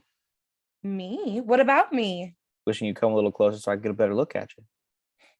Is that why you're here? To look at me? I'm just thinking that if you help me, we might be able to make quite a big dent in this town. We? You give me something on that judge or any other higher ups, I can make it worth your while. So you think you have something big enough or interesting enough for me? Look, nothing matters in the goddamn world but dough. You get that raw. All right. I'll give you something in exchange for the truth. Truth about what? Stan Yourself. walks towards her. I give you a little information and you tell me the truth. She extends her hand. He takes it. Then, But do not lie. I will know if you're lying. Is that it then? Shoot. Kimball lost his son, an only child, Julian, 23 years old. he writes on a pad. Lilith takes it. don't write anything down. This is not a carnival trick. You are to leave no trace. No writing. Understood. Lilith throws the paper in the fire. Julian enlisted against Felicia's wishes and died in no man's land. I can work with that. Interior, the Copacabana lobby, night. Stan and Molly walk down the stairs, hand in hand, to applause. Ladies and gentlemen, thank you very much. Miss Cahill. Stan kisses Molly's hand. Time cut. Molly stands alone while Stan signs autographs, mobbed by fans. Pre-laugh, a phone dial. Interior, hotel, lobby, night. Molly's on the phone. Sorry it took me so long to call you. When you didn't call in the fall, I thought. I know, and I'm sorry. You think you can come and visit us before you close for the winter? Hey, Molly, you all right? That's all I want to know. The answer should be no, but it is... I'm fine. Everything's Jake, Bruno. I have to go, but I miss you all. Send my love to the Major and to Zeena and everybody. Anytime. She hangs up. She stays, alone, inside the glass cabin. Interior, Lilith's office, night. Okay, so how's this going to work, lady? Doctor, lay down, please. I'll sit down if it's okay. We can go deeper if you do. Why don't we start with sitting? Lilith presses a button under the desk. The recorder starts to run. When I offered you a drink, you said you never drank. Because I don't. But you made it a point of pride. You couldn't have taken the glass and not drunk. You could have said, not right now, put it aside. But you said, not me. I never drink. You can't do mentalism and drink. Got to be on your toes all the time. When you're on, you're on. And you're on now. I'm always on, doctor. Did your father drink? He went wet ribbon when I was 10. And before? He squirms ever so slightly. Clearly before he did, if you knew what white ribbon meant. When I poured my whiskey, you winced. Why? Did I? Yes. It's not something I aim to talk to you about. The truth. We shook on it. I didn't like the way it smelled is all. You were 12 feet away. Yeah, well, stuff smelled off to me. How so? Smelled like wood alcohol. You've drank wood alcohol? No, not me. Never. Never. That word again. Please lie down. Please. Stan does. The guy I knew, he tanked up on wood alcohol and kicked off. He folds his arms across his chest. And what are you thinking about now? Long beat. He laughs. Makes no sense. Take your time. Pianos. Elaborate. My mother. She played the piano. What does this have to do with anything? Did she drink? Sure. Now and then, like everybody else. Not you. You never drank. She was beautiful, your mother. Lilith walks behind Stan, runs her fingers over his face. To me. Who played the piano, Mr. Carlyle? Guy named Humphrey's friend with my folks. He was in vaudeville. Lilith smiles ever so slightly. How old was the man at the carnival? The one that died. What did you say his name was? I didn't say. I didn't think I said. Stan raises his head. Lilith gently guides his head back down. Pete. Lilith lights a cigarette. Pete. How did Pete get the alcohol? Stan is quiet. Then I gave it to him. But it was a mistake. Mistake? What was he to you? Did you admire him? Parts of him. I think you pitied him. I don't know. He had his fair shake and he blew it. Did Pete teach you things? Yes. He was older, wasn't he? He was old enough to be your father. Stan opens a window. Cold air. His father. Stan sits up. I think we've done enough. Did you ever stutter as a child? No. You have a slight movement, compulsory movement. Your head moves up and down ever so slightly. Humphreys, was he ever inappropriate or abusive to you as a child? Shut your mouth. It's all right, Stanton. Answer me. Humphreys took my mother away because my father wasn't man enough to hold on to her, all right? Bible spouting hypocrite selling tall tales about Jesus and a happy afterlife.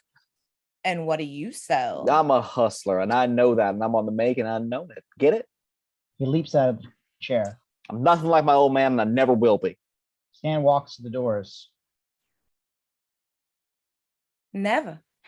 That word again. We're going to work on that. Stan exits. Interior hotel lobby, night. Stan picks up his key, takes the elevator. Interior hotel corridor, night. Stan takes the corridor looking for his hotel key. By his door, George the rabbit. Stan approaches his suite, hears voices, music, laughter inside. Stan bends down, pets George, picks him up. He opens the door and walks in. Interior hotel, suite, continuous. Stan enters with George, takes the scene in. Zeena sits sprawled on a sofa. Molly and Bruno sit nearby. He's working on a disappearing act right now. Oh, he can't stop. He can't stop himself. Gonna be a headliner. The major prepares to pour drinks.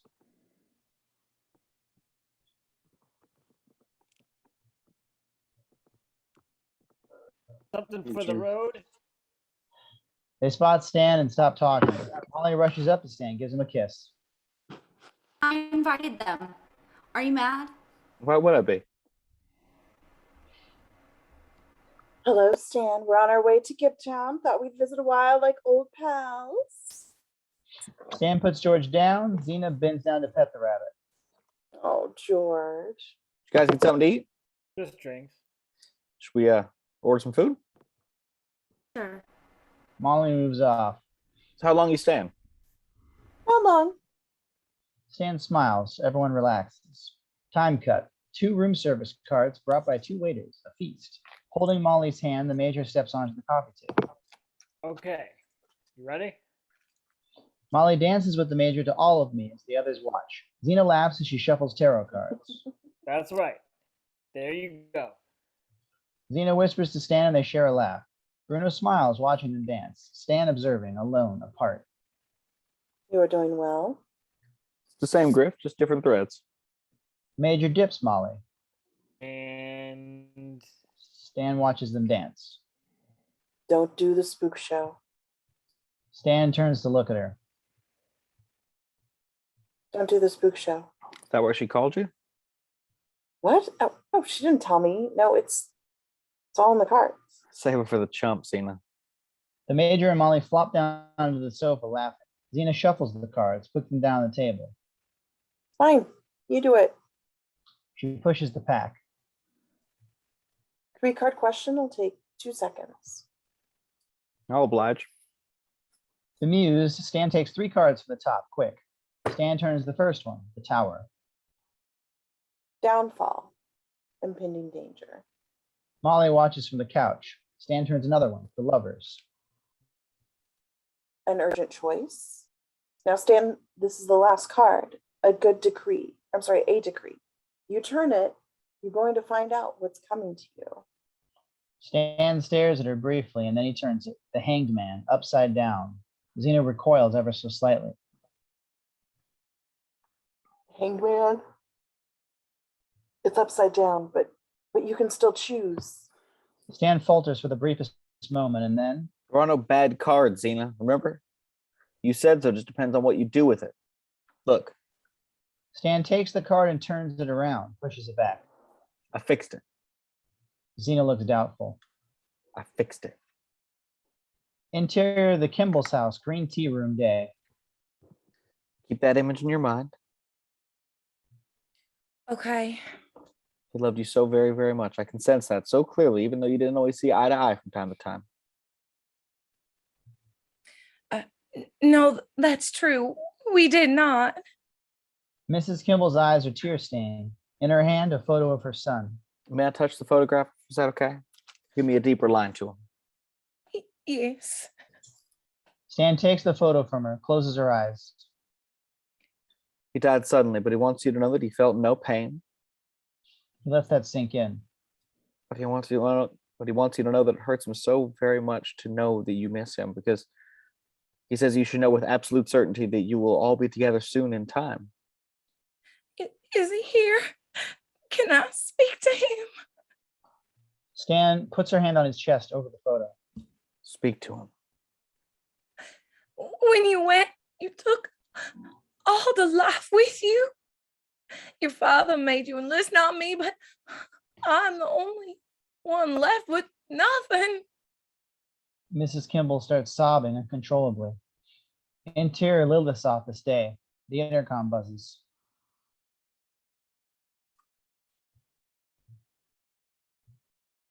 Your 5 o'clock is here. I don't have a 5 o'clock. He's here. Interior Lilith's office waiting room day. Lilith opens the sliding doors. Stan waits reading a newspaper. Lilith opens the doors and almost smiles. Doctor. Mr. Carlyle. Interior Lilith's office continuous. Stan enters the office. He puts a wad of money on the table. What's that? Your half. That's a split, 50-50. Not interested. I got what I wanted. You should have seen him. God. They'll be talking about this the rest of his life.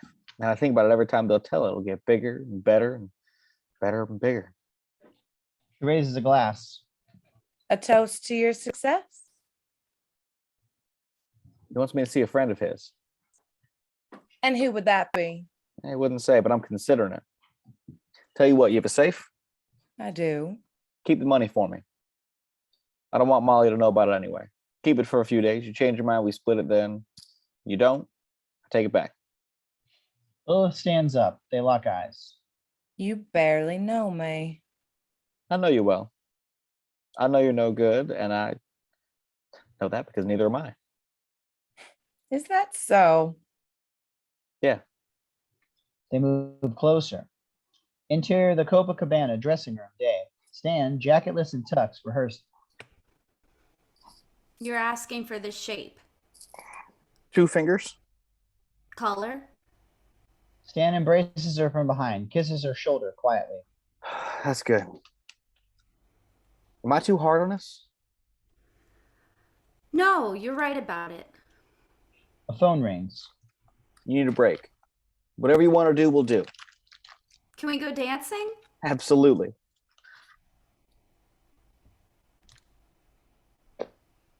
Call for Stanton Carlisle. Pick up the house phone. Stan mocks the voice from the intercom. Look, whatever you want, we'll go tonight after the show. I'm dying in here, Stan. I love you. They kiss. Stan heads for the corridor. Interior the Copacabana corridor / Lilith's office. Intercut. Stan takes the phone. Yeah. The man Kimball wants to introduce you to is Ezra Grindle. Grindle was my patient for a brief time. He's unstable, unpredictable. How's he fixed for dough? Very rich, very powerful, and intensely private. Dealings with Grindle have consequences, permanent ones. Well, you better give me an angle. Exterior outskirts of Buffalo, dusk. A Bentley rolls across a desolated landscape. In the distance is a huge factory, Grindle Industries. Stan rides next to Judge Kimball. Looming building, glass glittering in the last sunlight like a dying dinosaur. A large man, Anderson, meets them outside. Interior Grindle Industries, large corridor / guard desk, dusk. They approach a large circular desk with a guard at it.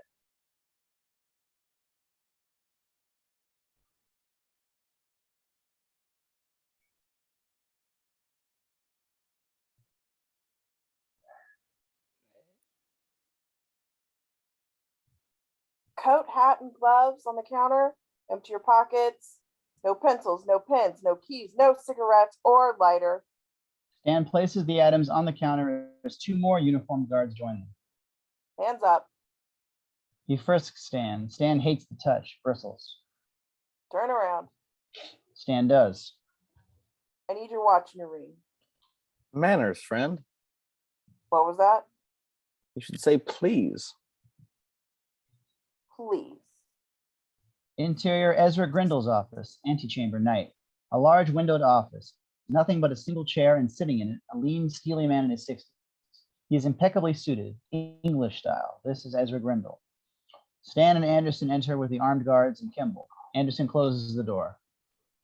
Mr. Carlisle, I'm Ezra Grindle. Let me take your jacket, please. I'm very wary of appearing in public, so I want to thank you for coming to me. A man with your talents. You're very kind. I wouldn't count on that. Take a seat. A man, Dr. Elrood, walks in with a machine on a cart. Stan is spooked. What is this? This is our version of a polygraph. Are you familiar with the term? You would call it a lie detector. And you'd like to perform this on me? That's the general idea, yes.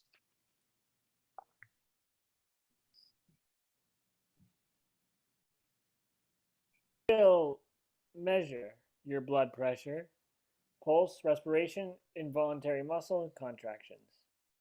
Stan nods. His face has grown blank. Not sure how comfortable I am with all this.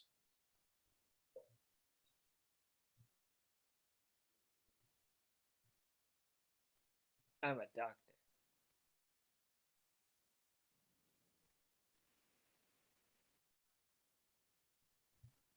Well, we've had our share of snake charmers in the past. We deal with them. Raise your arms, please. Anderson ties a strap with a large electrode around Stan's chest. I don't know how necessary all this is. Can you watch my tie, please? I'll watch it. What happens if I fail? One thing at a time. Stan is hooked up to the machine now. I will ask you simple questions to establish our baseline. You must answer in short sentences and only what you believe to be absolute truth. Absolute truth. I can do that. Elrood activates the machine. Brief as you can. What is your name? Stanton Carlisle. Elrood marks the paper after every answer. What year are we in? 1941. Good. What day is it today? Wednesday, I think. Who is the President of the United States? Roosevelt. Very well. Now, brief as you can. Are you a true medium? Beat. I am. The needles jump. Lie. Elrood marks the paper. Elrood looks at Grindle. Can you read minds? I can under the right circumstances. Brief. Keep your answers brief, please. The needles jump. Lie. Elrood marks the paper. Now, are you in contact with the beyond? Stan breathes deep, thinking, all or nothing. The needles move, awaiting for an answer. Stan shuts his eyes, relaxes, and answers. Before we go on, there's a presence in this room right now, a female presence. The needles do not jump. Elrood marks the paper. Truth. She's insisting that she communicate with somebody. Is it me? Do you want to communicate with me? Reaches towards Anderson. Is it him? Oh, Stan looks at Ezra. it's you, Mr. Grindle. I don't. Oh, she passed away many years ago. There was a life extinguished within her. It was a child, a baby. You forced her to miscarry, did you not? Looks directly at Grindle. Should I go on? Anderson watches attentively. No need. Gentlemen, a word, please. Ezra storms off. Anderson, Grindle, and Kimball follow on Stan. You said you were going to fine-tune it. Yes, sir. You fine-tuned it incorrectly? No. The door closes. The discussion is very heated. Stop. Answer me this. You brought him straight from the club. How can he know that? How? Interior Luxor building, service alcove, night. Stan climbs the steps and takes. Interior Luxor building, side corridor, continuous. A side corridor. Into interior Lilith's office, continuous. Stan enters. Lilith is sitting on the analysis couch. Stan sits next to her, lights a cigarette. Well, I got him hooked real good. Despite all that, he's got quite an operation. And he's going to call you back? Oh, yeah, he's going to call me back. I left real money on the table. You got to leave money to get money. You'll have to give me some real information on him now. No, not me. I figured. I am the only person who could give you that information.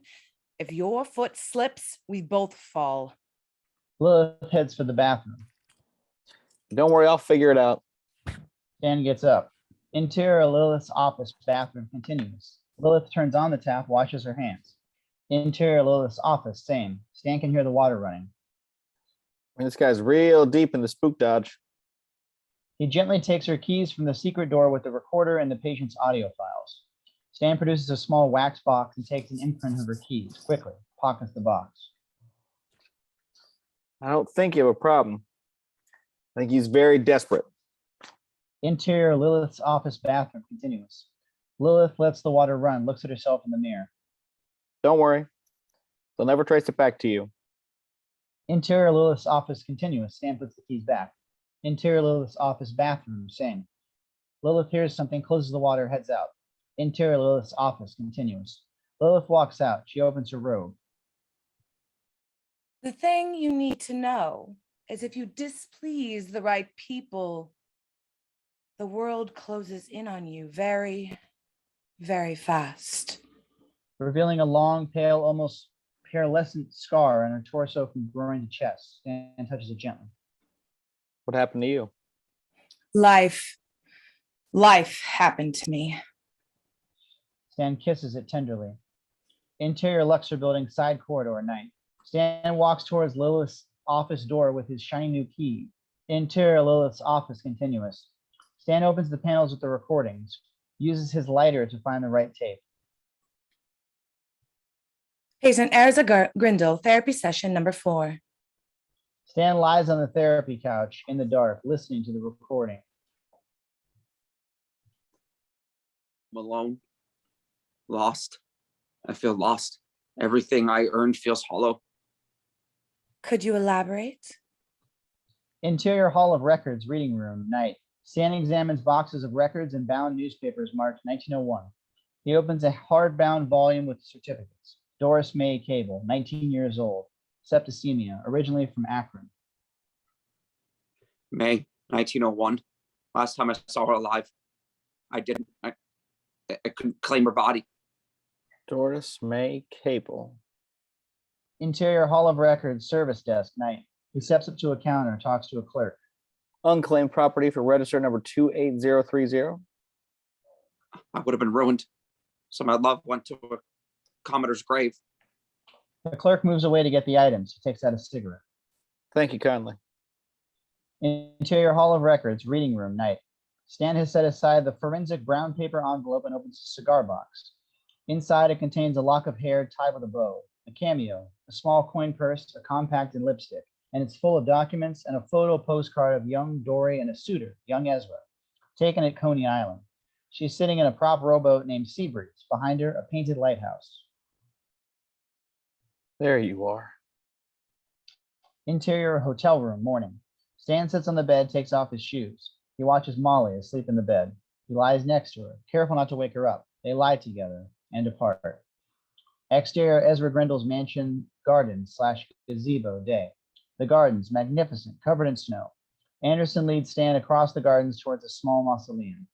Grindle is there, alone, depositing flowers. He stands. Anderson whispers into his ear. Exterior Ezra Grindle's mansion, garden, day. They walk into the garden path, snow falling gently. Anderson is watching them a few steps behind, smoking. I wanted to know what impression you got from her. That girl you saw. Sensed. I didn't see her. Sorry, I didn't see her. She didn't materialize. They turn to walk down a cypress lane. But by that, you mean she could. Well, it was very brief, Mr. Grindle. Ezra, please. I felt profound sadness and regret. She loved you. And the boy. The baby boy. Ezra stops. It was a boy? Ezra contains himself. Tears shine in his flinty eyes. Is she with me? She's never far. Is this an important place for you, this garden? Yes, I built this to honor her. The paths, these benches, you see? She would have loved it.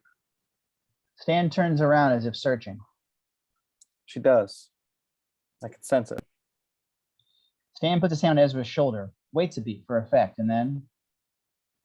Brother Ezra, she is trying to tell me something, but it doesn't make any sense. Sometimes that they communicate like that. It's jumbled. A letter D? This gets Ezra deep. Dory, is it? Ezra sits, almost falls, down on the bench. Buries his face in his hands, sobbing. Stan sits down next to him. I want to see her. I want to see her again. Whatever it takes. I want you to. But to materialize her? Do you have any idea what would be required for something like that to occur? I will commit to $10,000 for every session we have. Mr. Grindle, your sins were grave. You would have to work hard spiritually if you would ever want to have a chance to see or sense her. Listen, I have more money than I will ever need, but I have no hope. And you think you can buy that? Not to be crude, but I know I can. Stan a thick envelope full of bills. They leave. Stan spots a gate nearby. On it, a padlock and chains. He takes mental note of that. Exterior Ezra Grindle's mansion, surrounding wall/fence later. Stan parks the sedan and goes to the back of the gate, examines the chain and padlock. Interior Lilith's office day. Stan puts the money in Lilith's safe. There it joins the rest of the money rolls. Are you sure she can play the lady in question? Stan closes the safe. Molly? She's tougher than I am. Stan locks the door with the key, hands it to Lilith. I'll stage it tonight, keep Ezra on his knees, make him pray or something, so he'll stay put. Lilith pours him a drink. Blood. She should have blood in her hands and her dress. The more shocking the image, the less inclined Ezra will be to examine it. She comes to Stan with a drink. She takes a sip, kisses him.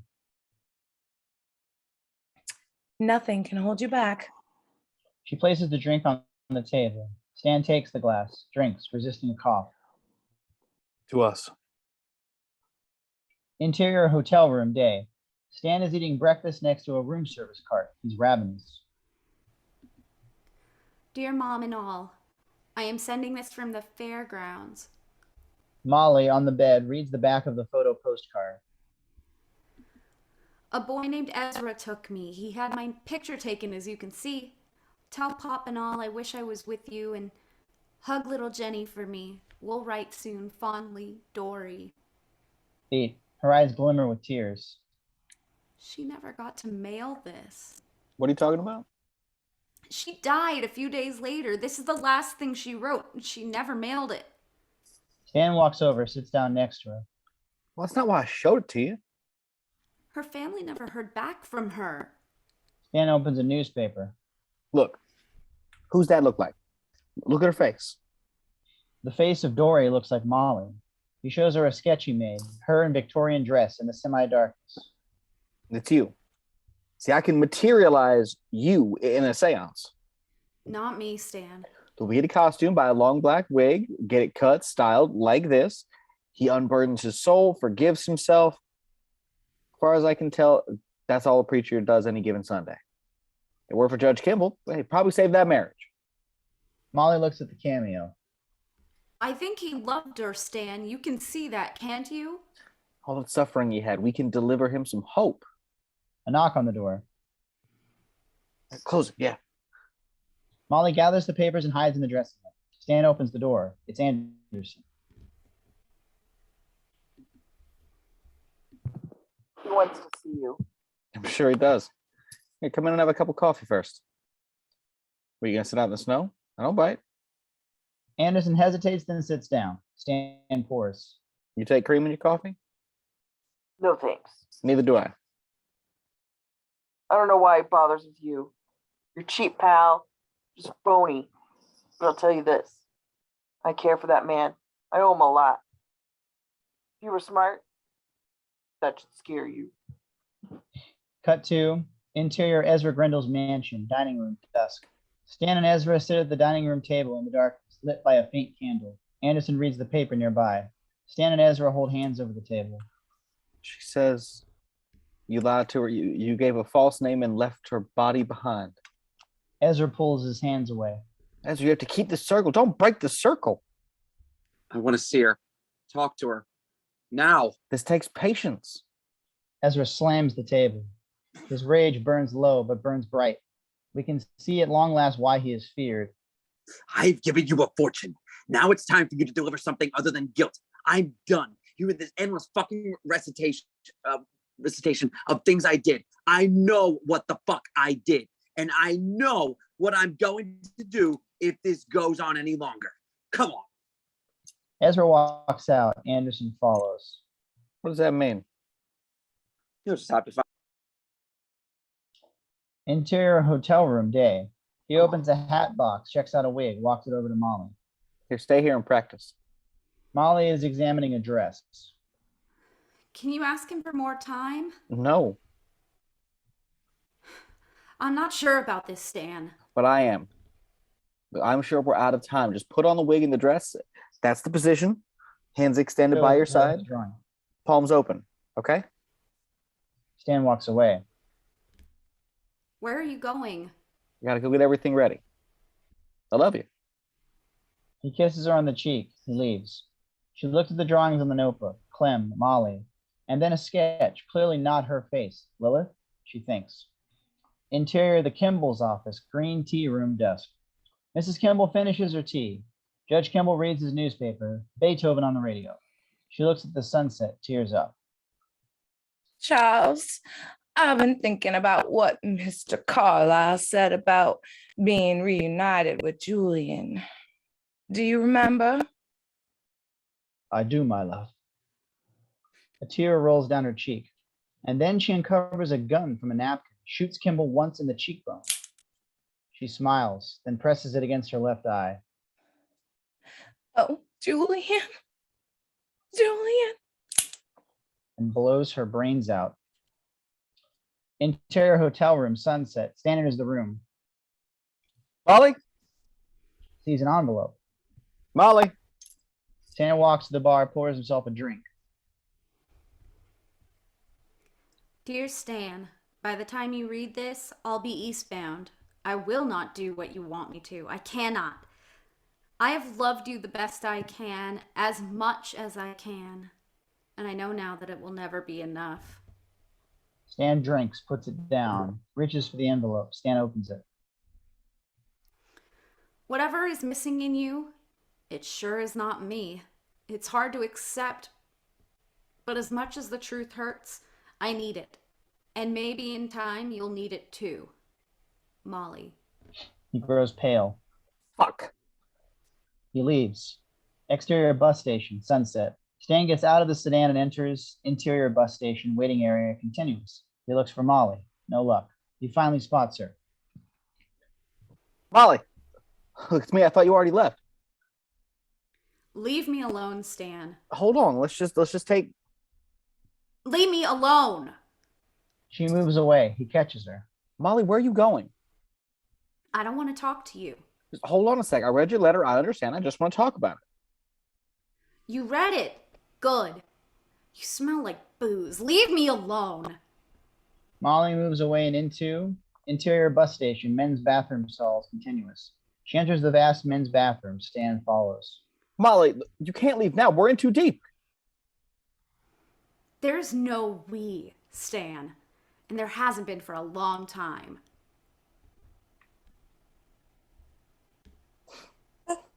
Hey, Jesus! I don't know who you're seeing on the side, but you're not fucking me anymore. Get her out of here.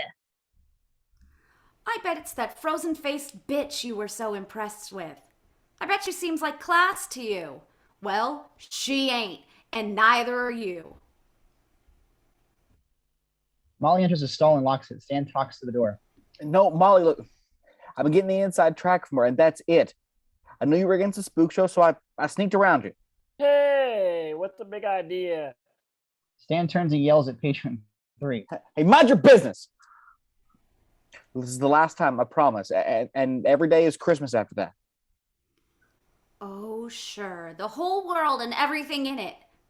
I'm scared, Stan. I'm scared too, Molly. I've been scared every day of my life. Sometimes I'm so scared I can't even breathe. But I fight it, Molly. I fight it, and that's the only way I survived. Look, sometimes you don't see the line until you cross it, and I crossed it, and I know that now, Molly. Everybody's left me in my life.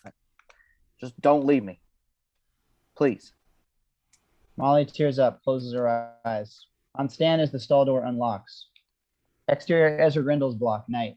Stan picks the padlock open. His hands tremble a little, checks his watch. Nearby the sedan, he walks to it. Interior sedan continuous. Molly inside. Stan gets inside the car. Can I see your watch? He syncs it with his. Both read 7:30. When I get rid of Anderson, I'll bring Ezra down to the park bench, just over from that open gate. At 8 o'clock, Molly. No earlier, no later. You go through that gate. You're going to walk 20 paces, okay? When he sees you, we'll put him on his knees. I'll make him pray. When he closes his eyes, you get to go away, and we're done. Simple. I understand. Good. Molly seems distant, deep in thought. Do you remember the old gag? The current? When it went through my body, you know, how I could take it? The first few times my muscles would cramp for days. They would hurt real bad, but I would try and not feel anything. I would go numb. Then it was clear to me when I couldn't take it anymore. When I'd had enough. I've had enough. I'll be there at 8, and I'll do what you need me to do. Stan exits. Molly stays behind. Exterior Ezra Grindle's block continues. Stan walks away from the car. Cut to exterior Ezra Grindle's mansion, garden, gazebo, night. Grindle deposits a small bouquet of flowers at the mausoleum. Stan by his side. Anderson watches Stan. Perhaps because of the nature of what we're doing tonight, it would be beneficial if we were alone. Grindle gestures for Anderson. You'll leave us. Sir, you sure about this? Yeah, I'm sure. It's fine. Anderson reluctantly obeys. Stan pats Ezra's back. You have to have faith. Let's walk. Exterior Ezra Grindle's mansion, gardens, night. Anderson climbs the steps to the house. He watches Stan and Grindle in the distance, then goes inside. Interior Ezra's mansion, wood corridor, continuous. Anderson walks in from the cold, sits on a chair, grabs some racing forms, turns on the radio, and tunes the news. Exterior Ezra Grindle's mansion, garden, same. I put no blame on you. I want you to know that. I think we should go back inside. Stan checks his watch. It's almost 8. You asked me to purge my soul of sin. That's right. I haven't done that. Stan takes Ezra's hand and puts it on his chest. You're going to do it now. You're going to purge your soul and invoke her forgiveness. I've done things I've never told anyone about. You can tell her now. No, I can't. Close your eyes. I can't. Be still. Don't make me, please. And tell her. Dory. Dory. That's it. Interior sedan, same. Molly grabs the blood and smears it on her hands. Exterior Ezra Grindle's mansion, gardens, continuous. Through the years, I have hurt many young women. I don't know why I was seeking you in them. I was seeking to rid my soul of this anger. I don't know. Stan stands to attention. This is new. What did you do? I don't know. I hurt them. I hurt them. And then Ezra sees something. Dory? Stan turns. Molly stands between the cypress trees, gently backlit in a Victorian dress. My God, she's there. The apparition moves towards them, snow swirling around her like a halo. She extends her arms, covered in blood. Interior Ezra Grindle's mansion, wood corridor, same. WWKB Studios in Buffalo, we interrupt this program to bring you a special news bulletin. Judge Charles Kimball and his wife Felicia Kimball died today of gunshot wounds, an apparent murder-suicide that has baffled the town. Anderson sits up alert. Exterior Ezra Grindle's mansion, gardens, continuous. Ezra walks towards Molly. Stan tries to slow him down.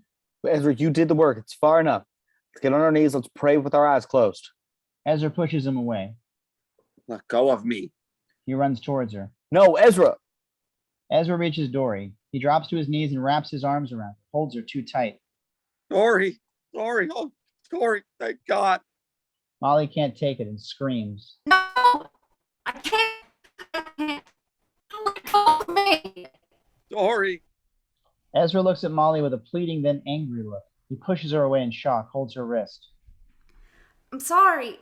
Who are you? All right. Now let go of her hand. Who is this? Let go of her hand.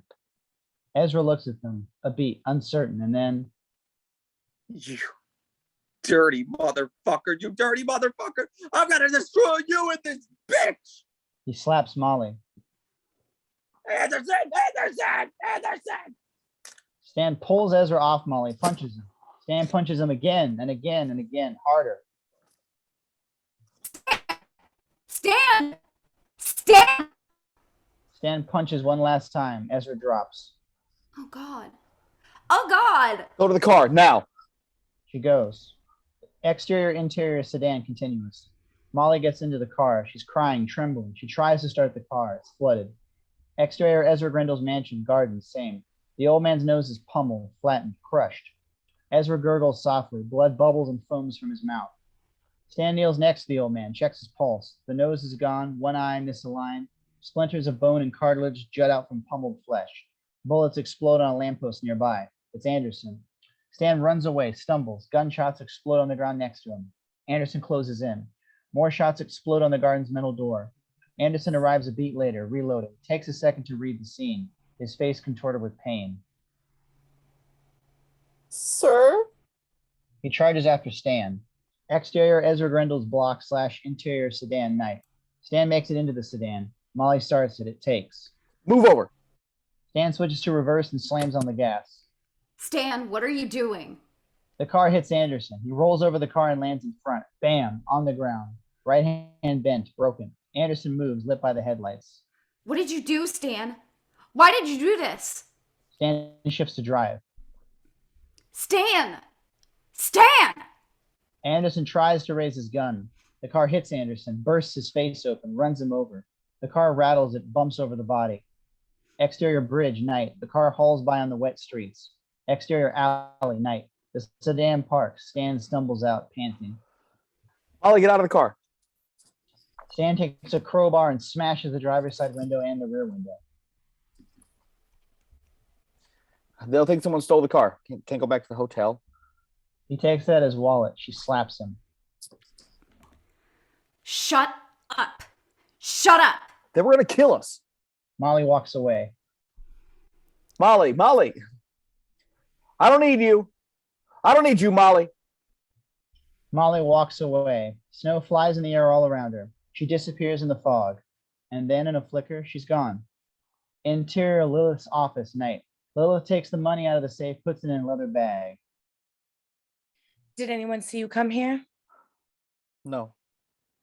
Interior Lilith's office, bathroom, night. Stan washes his injured hand. It hurts. He discovers, embedded deep in his knuckles, pieces of broken teeth. He removes them. The wounds bleed. He flexes the hand. It hurts. Interior Lilith's office, night. You didn't catch a cab, did you? No. Cab drivers remember faces. I walked. Stan pours himself a drink, gulps it down, pours again. She blew at that goddamn tomato. I was so close.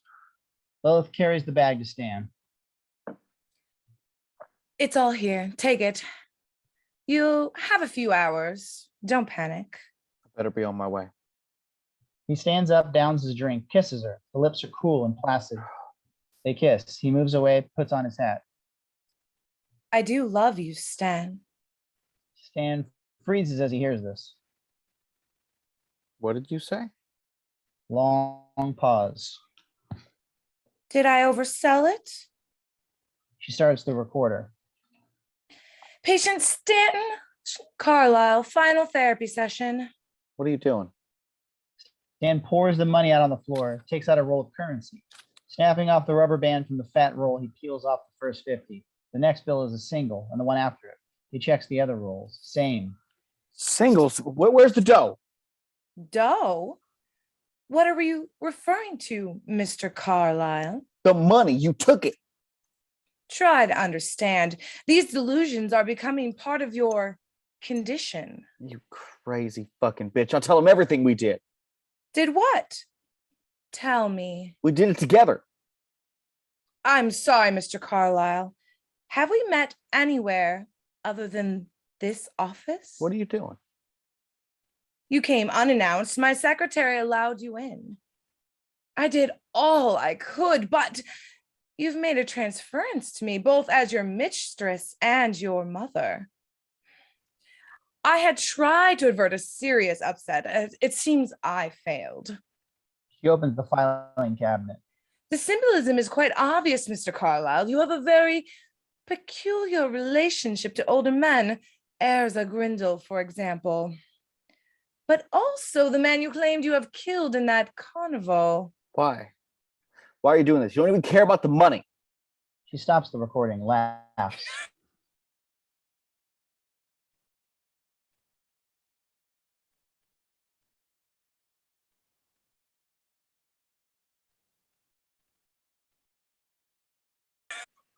You're simple, Stan. They fool themselves.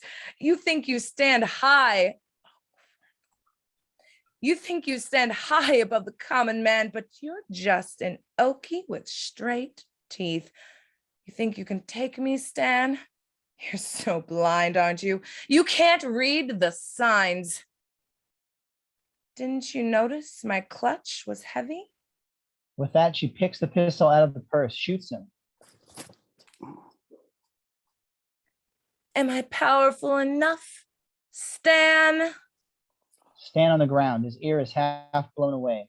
Lilith picks up the phone. Yes, security. I need help, please. There's a man here, a patient of mine. Come immediately. Stan roars and rears up, launches himself at her, wrestles the gun away. 2 shots fire into the ceiling. He strangles her with the phone cord. Stan, you take my breath away. She laughs. The guards break in. Stan goes for the exit, leaving Lilith behind. Interior Luxor building, side corridor continues. Stan locks the door, snaps the key in the lock, and runs, banging on the door. He rushes away, limping, blood smearing on the walls. The interior Lilith's office continuous. Lilith catches her breath. Are you all right, Doctor? She puts her hand to her throat. I'll live. Exterior underpass, night. Stan escapes, bleeding. 3 police cars go by, sirens and lights on. Stan hides, and then he runs and runs. A train passes on the bridge overhead. Exterior train yard, night. Stan runs along the train tracks, scared, jumpy. Police lights flash in the distance. A train whistle blows. Stan spots an open wagon, climbs in. Interior train wagon, continuous. The wagon is full of chicken cages. Stan drags a column of them and hides behind. Flashlights and voices. A policeman and a yard man climb into the wagon. I gotta move it out. Flashlights shine on Stan, hiding. Okay, close it. The yard man locks the door. The car starts moving, light and shadow, light and shadow. Stan lies on the floor amidst the cages, bleeding and alone. Cut to interior shack, dust, flashback. Stan approaches the bed. His father is dying.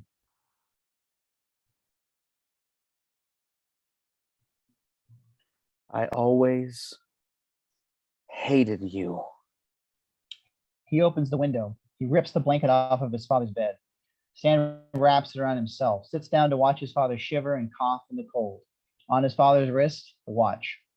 Exterior bonfire field, night. Stan wakes up. Stan is almost unrecognizable, scarred, scraggly, and impossibly dirty, his injured hand deformed and dry. He's at a hobo campsite, a maze of tents near the train tracks. He stumbles over to the fire where hobos pass a bottle around. Stan straightens the pages of a newspaper to mend his soles. He spots an ad in a crumpled paper. Zeena, all-seeing, send a dime for a horoscope. The hobos pass the bottle around. As it reaches Stan, he's denied. Hey, no more mooching. You either pay the suds or beat it. Stan takes his wristwatch off and passes it. Exterior Amberson Carnival grounds, dusk. Stan walks amongst the tents. It's a small carnival, mostly oddities, a pinhead and a bird girl. Stan walks up to the pinhead. They point down the lane. Interior boss trailer, dusk. Stan knocks on the door. Yep. Stan enters. Make it brief. I'm busy. Stan gets startled as he spots Enoch floating in its jar, impassive, almost majestic. Like it? Bought it from an old 10-in-1 that's folded. Got the radio too. Killed his mother at birth. Enoch. You don't say. That's a good angle. Enoch. So, what is it? I apologize, good sir, for my current appearance. I've fallen into some hard times as of late. I have an act I know can be of value to you. You were a carny, huh?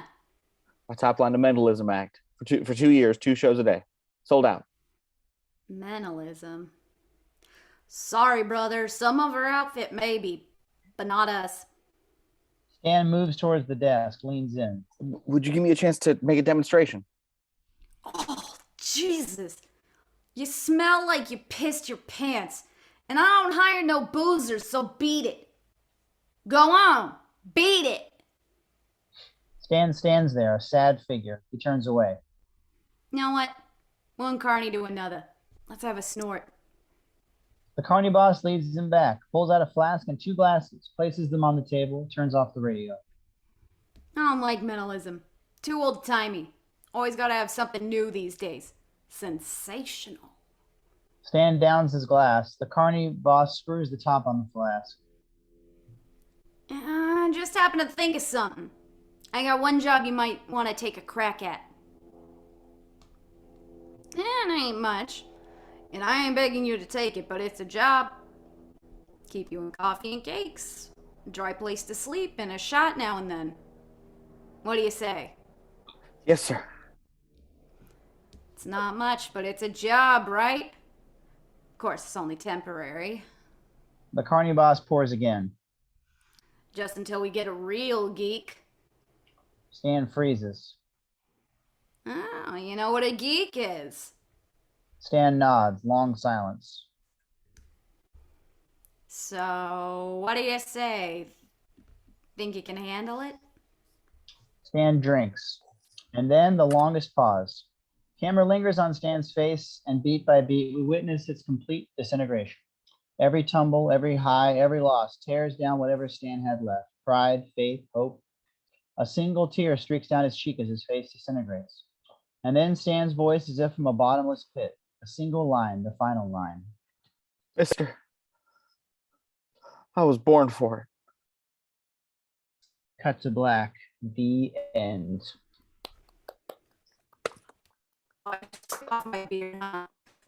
And there goes one of the most depressing movies of the year. Thank you all very much for joining us, and we will see you at the next one.